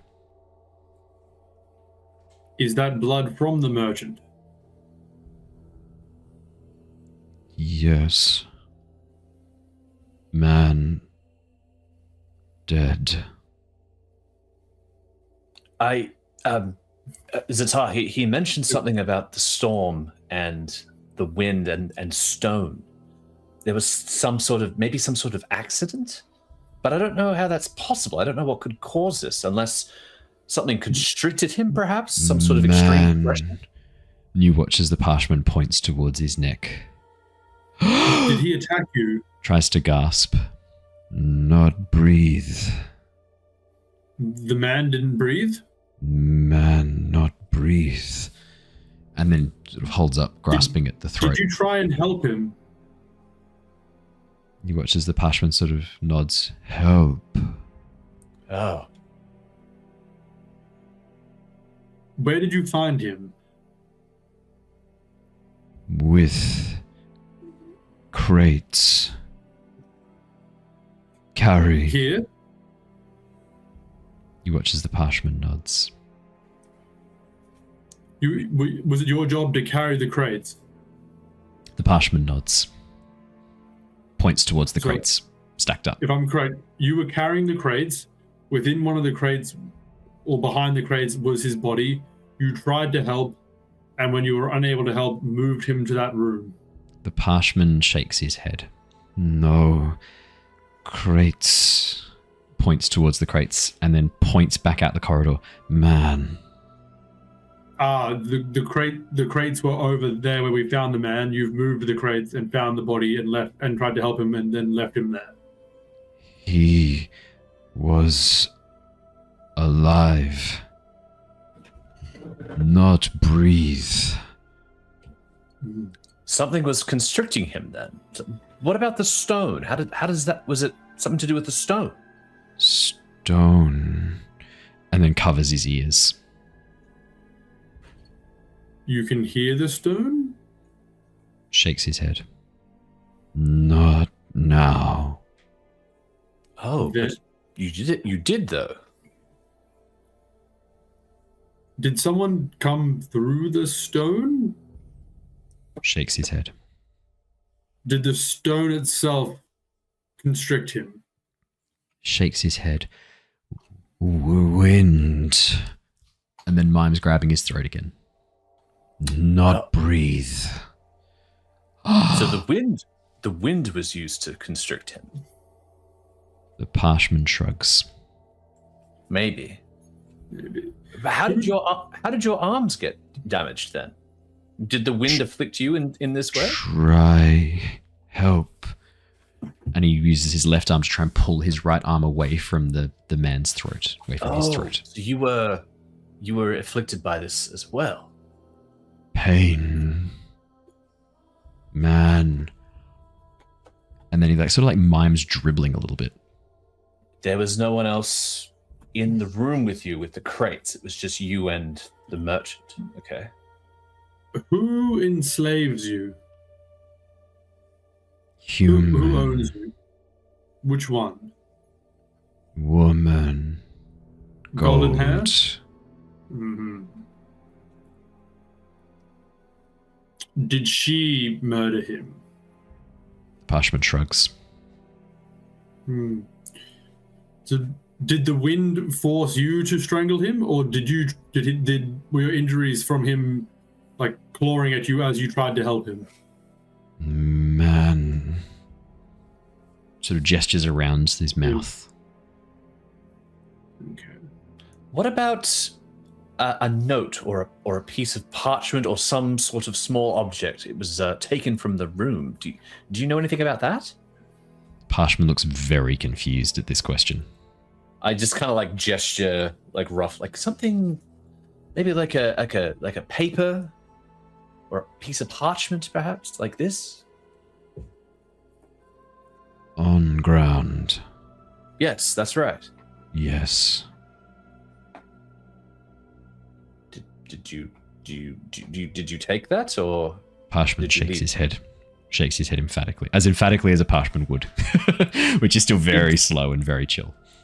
It was still there when you left. Nods. And you came straight here after you left? Nods. Pain. You were in pain. From your wounds? Parchment holds up his hands and shows you again. Or from the stone?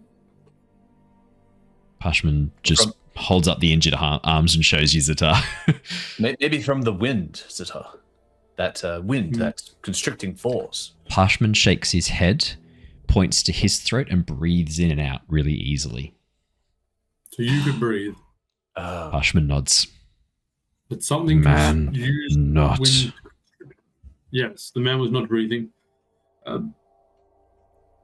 Rav-eth, can I speak with you separately for a moment? What is your name? Do you have a name? Parchment looks really confused at that question. I asked him that as well. Gerald, you stay here. Rav-eth. Gellerad. Yes. Would probably be like the Aelthi equivalent. Gellerad. Gellerad. Gellerad. I'm inclined to believe him. He's an actual parchment. He's not like me. He wouldn't have the agency to carry that out, let alone lie to us about it after. So I think given that, I think it's unlikely that he did it, but if he didn't do it and we show him as we found him to the others, I think they'll be quick to try and pin this on him. I'm inclined to agree. But if he's here, how did he get here from the room? He would have had to have passed by the others. They would have seen him, surely.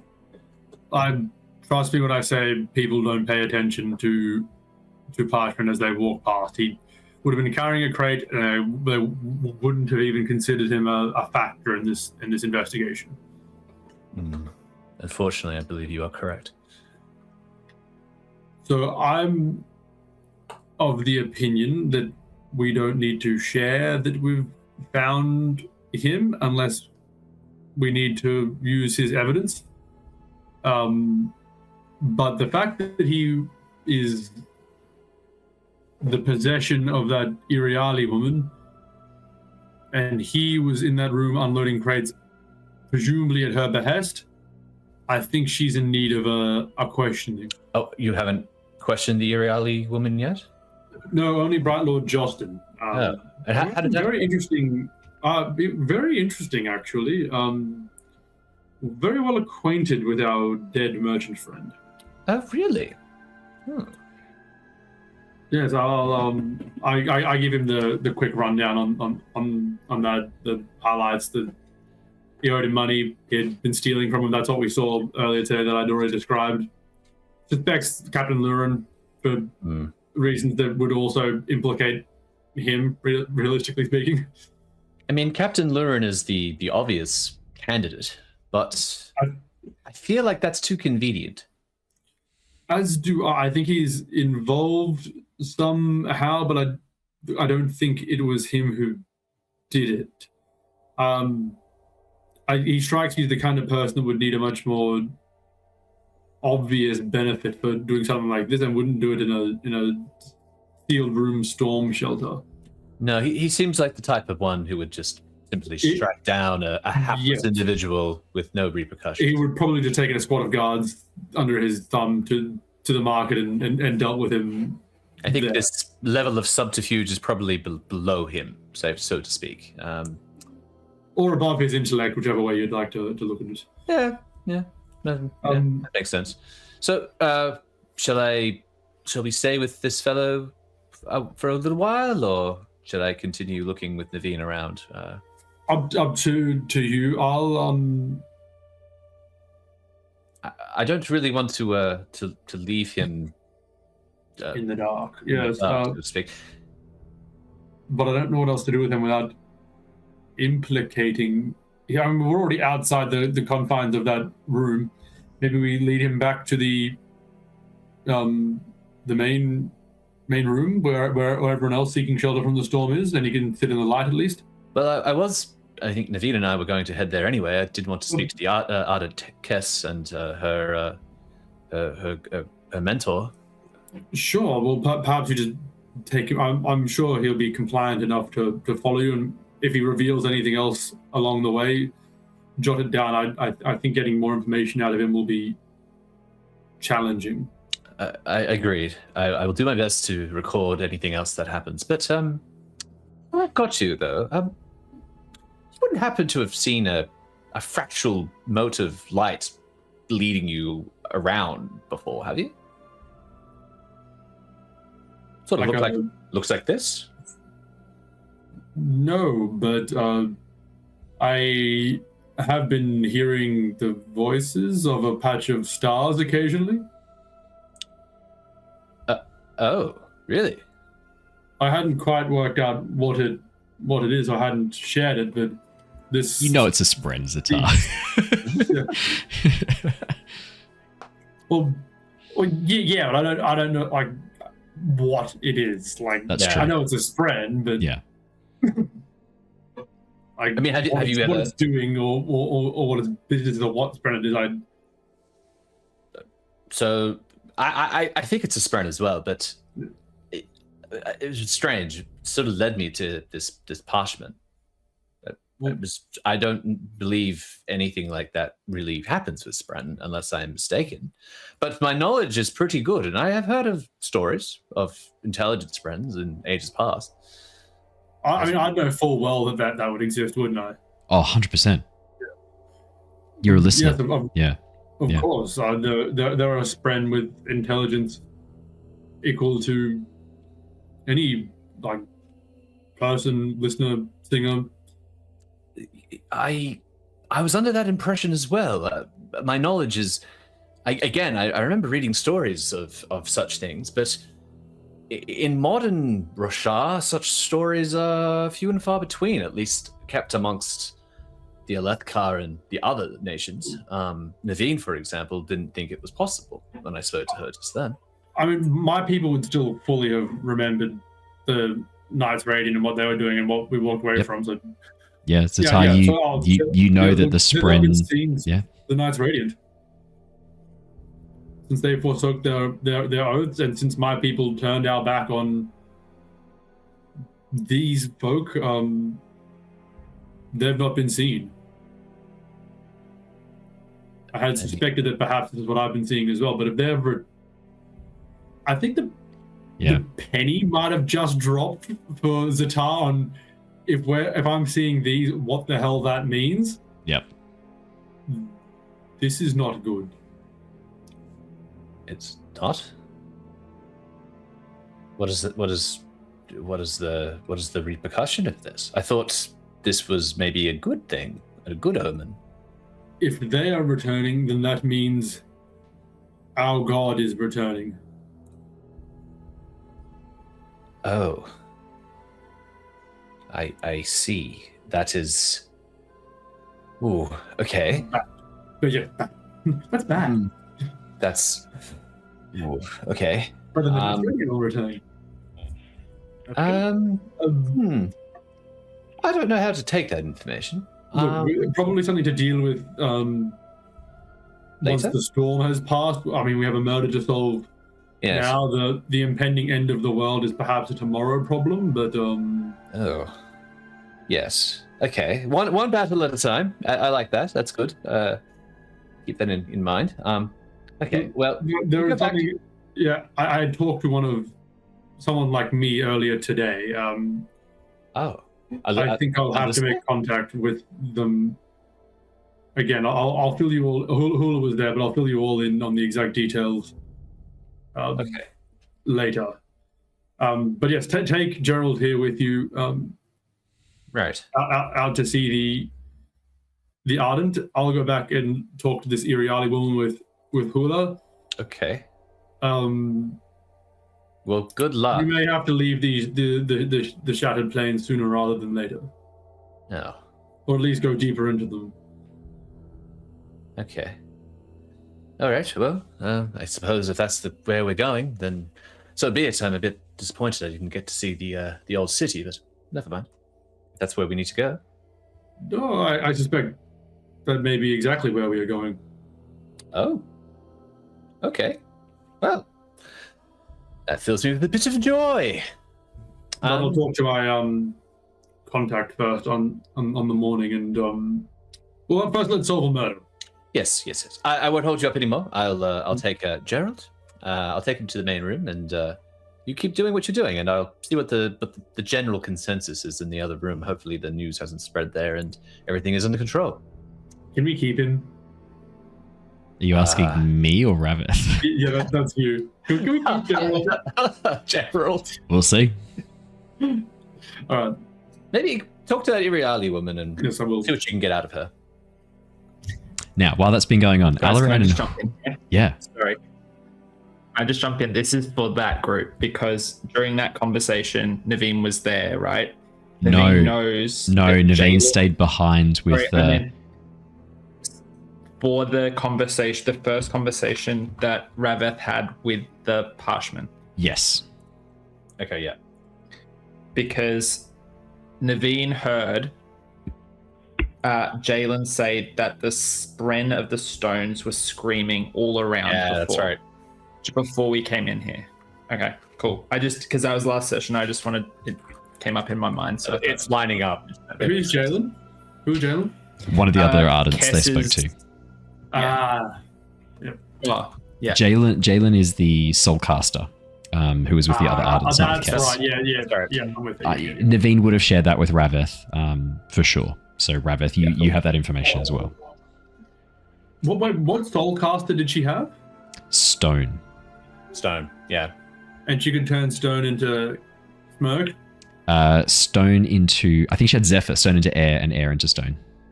Oh, okay. You know it doesn't work if it's turned to stone. Lungs in like the air in those. But she's not in this room with suspects, therefore it must not be her. Correct. That's right. It's only the people in the room of suspects that are the suspects. We've discussed this. That's how it works. Yeah. Yep. No, Rav-eth Neivien knows that as well. Yeah. And Ztar. Good. I'll double check remembering, my Ash. soulcaster. That was very spot on. I'll double check my soulcaster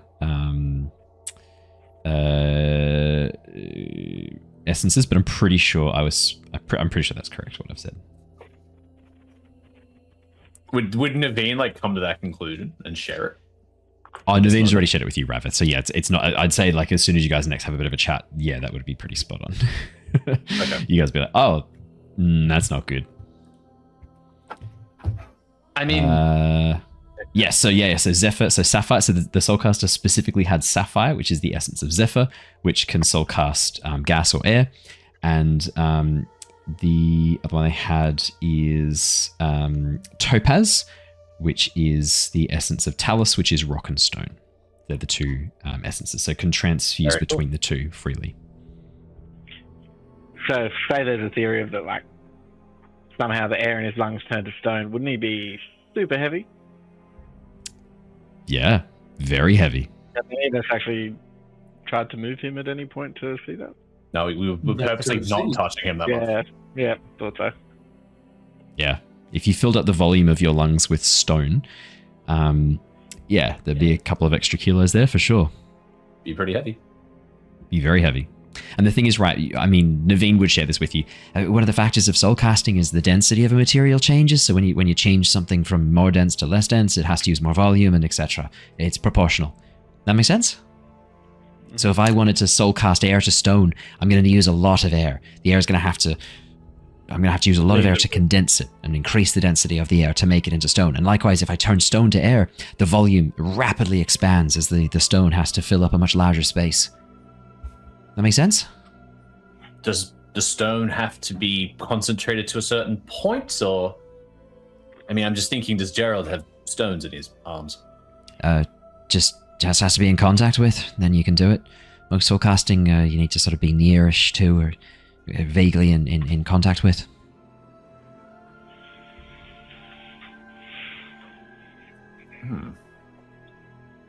I'm gonna look up in the ceiling. Is that like the Fabrial in the ceiling here as well? Yep. Yes, it is.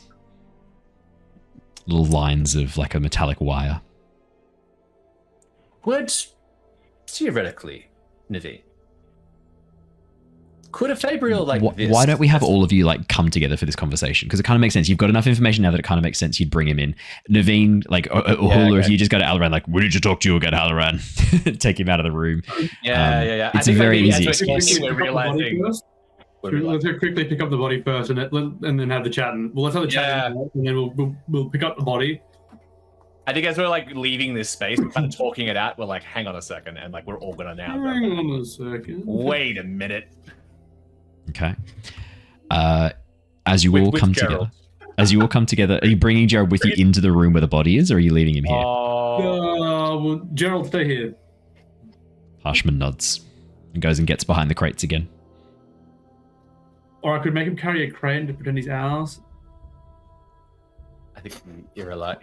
Yeah, she'll know. Yeah, stay here, Joel. Stay safe. Yeah, that's a good call. She would definitely recognize her own Parchment. Yeah. As you all head back into the main room, you can see Justin's now gotten comfortable again on his main chair, legs kicked Does up. He have his food? He does have his food. He's picking at it and offering it a very strong plate of curry. As he picks at it, you can see the heat waves coming off it. It's very spicy as he digs in. As all of you head towards the room towards the north, Alindri rejoins you as well. Leans in and goes, "Have you got any updates for me? I've just been looking around to see if I can find any evidence of the missing note." And how's that going for you? Have you had any success there? Took a bit of time making sure everyone was calmed down enough. We had to get some of the guards to quieten some of the guests. Word is beginning to spread that something has happened here. We've already had a number of people in the storm shelter trying to access this room, and I've had to... Yeah, we're on the clock here. That's unfortunate. Yeah. I'm gonna I kind of look at Neivien, and I look up at the wires in the roof.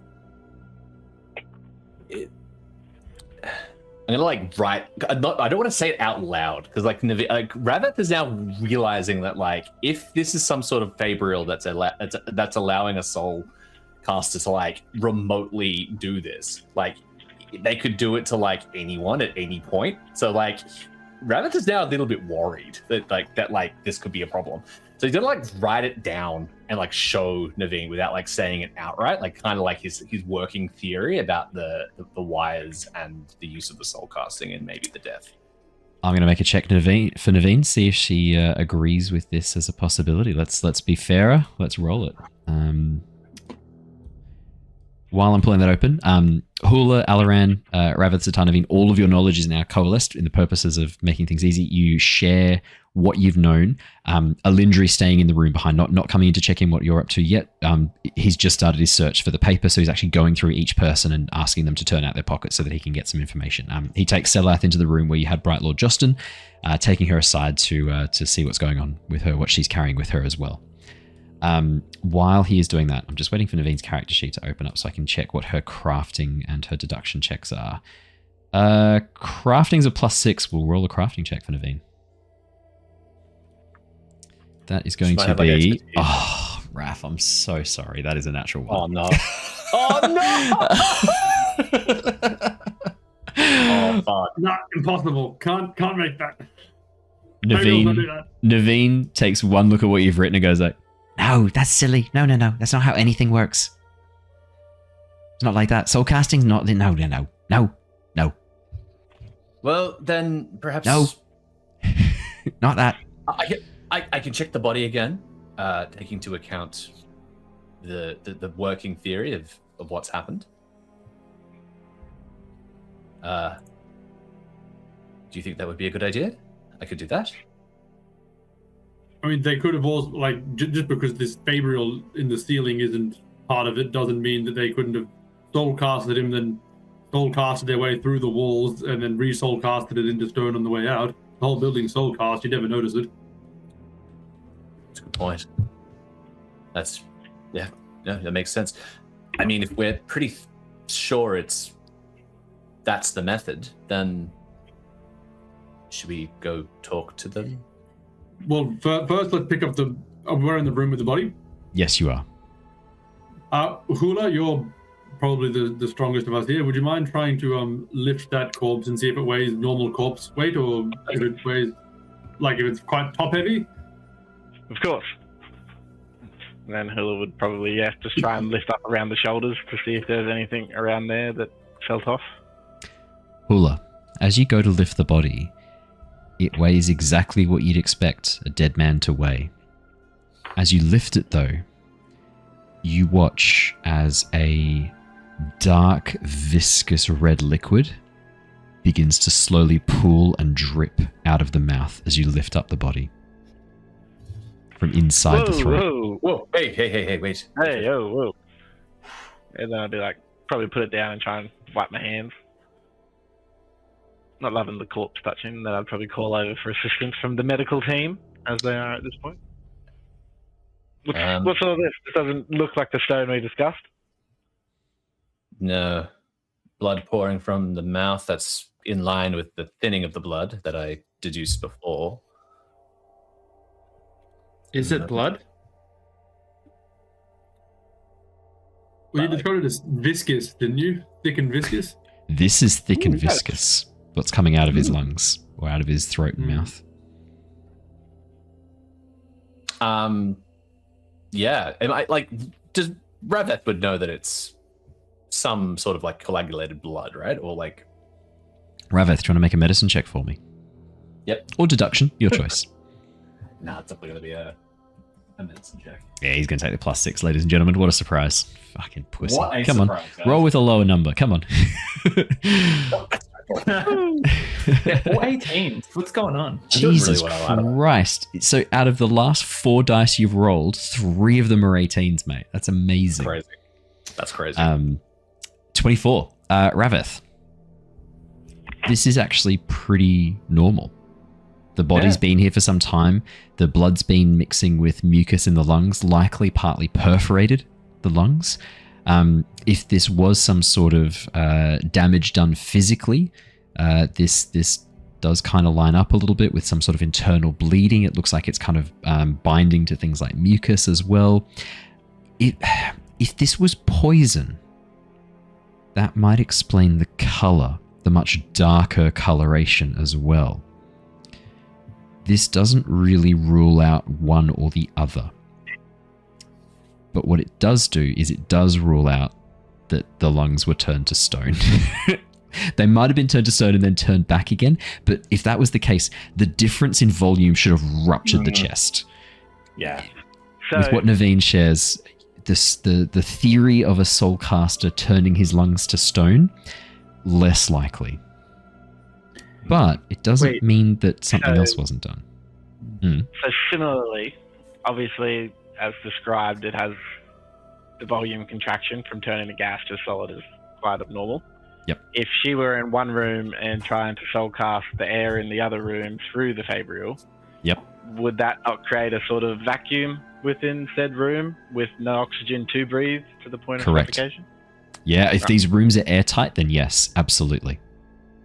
Even if they're not airtight, even if there's only like a little bit of a gap above and below the door, the sudden change in pressure could be horrendous for any living thing inside that room. Because, I'm pretty sure air sacs in your lungs tend to burst when that happens. Yes, they do. And as do Rav-eth with a 24. You've seen what happens to people when they go deep into the ocean and rise too quickly with... the bends. Yeah. Now, how much of Roshar's medical expertise would be able to identify the cause of it? I'm gonna say they probably don't know about nitrogen diffusion into tissue and back into blood again. But it is observed heading down into pressure and coming back up again.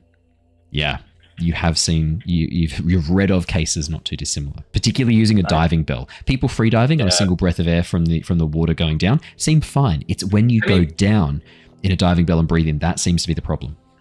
There would be sailors sailing out of New Natan that all the time. Maybe all the time. So like all the you time. would, I think Rav-eth would have like maybe read about these cases, like deep sea diving. Deep sea diving is pretty rare on Roshar. Maybe there might be like a handful. We're going out. There's never a mention of any diving bells in the Stormlight Archive book series, but it's not impossible at the technology level they're at that they would exist. It's not impossible. And you would need to salvage stuff from ships, and diving bells are a really efficient way to do it. I'm going to make a ruling. I reckon Rosharans have discovered the diving bell, invented the diving bell by this point. Or at least some sort of like primitive bathysphere, like a big sphere that they can drop down full of air. Yeah. I like nod. I look at Hula and go, no, this is, so it wasn't stone, but a rapid change in pressure. That makes sense. That lines up with the injuries. But aren't we saying that air got turned into stone and then there was no air left in the room? So shouldn't there be a piece of stone that has been created somewhere? Yeah. Possibly in the room, or possibly somewhere that the Fabrials connect to if they do work in such a way. So the air stolen from one room for someone to make a stone. And then Alaran remembers the lady back in the other room was like, she was talking about working with stone. Was she using her soul casting in here to create stone? Why would she? I don't. That's the thing. I don't know why. We need to talk to her. We need to bring her in for questioning. But I don't understand the connection. It's tenuous at best. But and how would she know that this merchant was even in here? Like, unless it's something to do with this. But Neivien doesn't seem to think it is. Or an accident. It's at this point that Alindri walks in, something tucked into his hand. You watch as he gives you all a bit of a wry smile and places a glass vial down upon the table, down upon one of the things in front of you. The vial seems to be full of a dark purple liquid. The vial's sort of roughly about like 250 mils, like a cup size.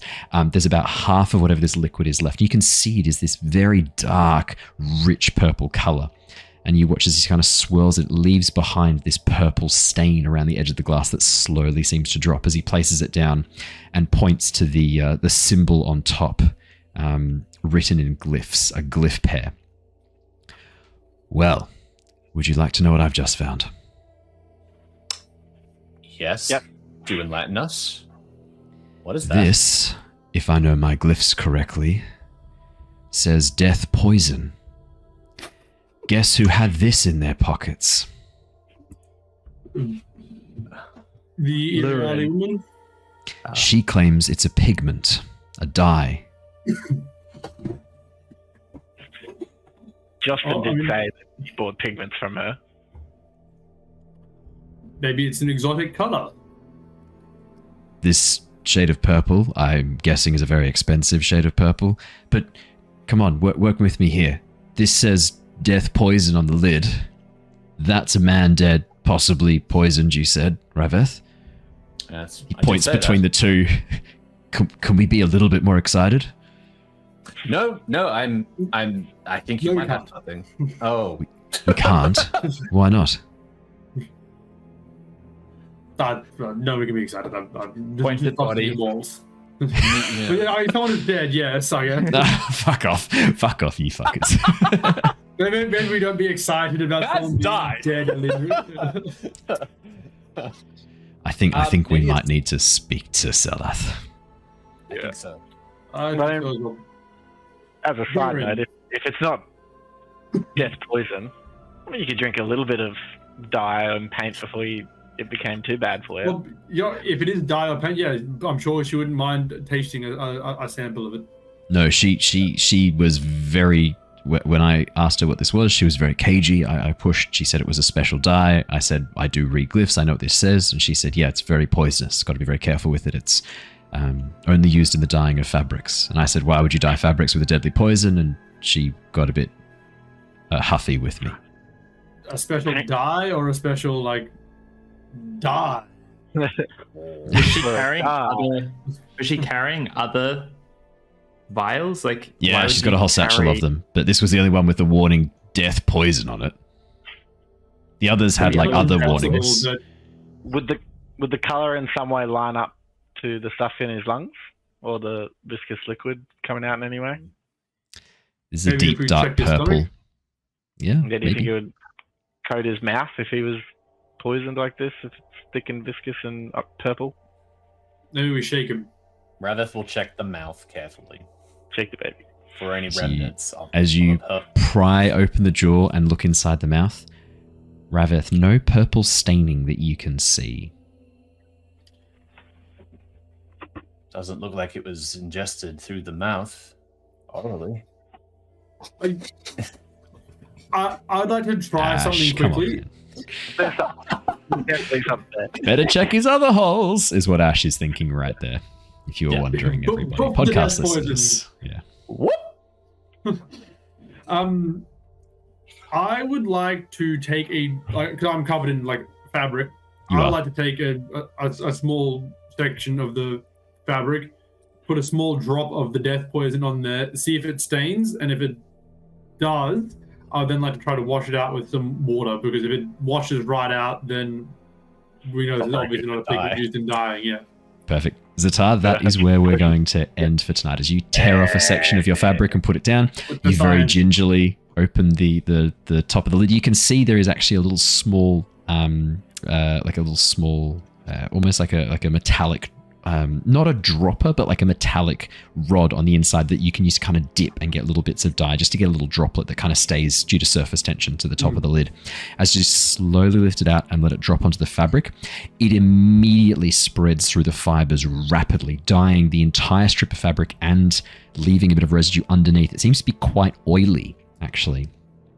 Immediately spreading out and dyeing that strip of fabric a deep, rich, royal purple.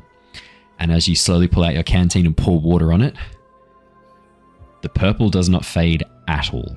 It stays deep, rich, and purple. And that is where we're going to wrap up for tonight. We will be diving back in next week as we continue to solve the Stormshelter murder. Awesome. Thank you so much for joining us, everybody. I hope you're enjoying this murder mystery. I'm having a great time as the DM of this. This is so much fun. Oh, man. I'm getting to introduce some of the Spren. I'm getting to have some fun with that. I'm looking forward to more Spren and Radiant stuff. It's really good having a listener who kind of knows some of the history, because it means we can kind of skip over, just treading the same paths as the books. Because the books are there and they're fucking awesome. We can't do a better job than Brandon on that particular front, to be fair. So happy to take a different direction. But thank you so much, everybody. That is all we have time for tonight. We are going to go and raid a lovely friend of the channel. For those of you who are watching on Twitch, we are going to go and raid while I'm pulling it open. Oh, none of our normal friends are playing. That's okay. We'll find someone else. For those of you listening to the podcast or watching on YouTube, you know the drill. Leave a like, a comment, and subscribe. Otherwise, Alaran will go and find which hole to put the die into, the death poison into, if you do not do all three things. If he can't find room in your mouth, he'll find another way. We're going to go... Sorry, Ash. I stand by it. Let's go and raid Judge RPG. They're doing Pathfinder. Pathfinder's great fun. Let's go and give them a little bit of a raid. Give them some love. I'll bring that across now. For those of you who are joining us tomorrow night for Tales from the Yawning Portal, looking forward to seeing you guys then. We've also got our Return of the Giants returning on Wednesday after we missed last week. So very excited to be diving back into that. Everybody, we will see you all again very, very soon. Until then, stay safe, stay well, and see you guys next time. See you next time, guys. Bye. Bye. Bye. See ya. Hey.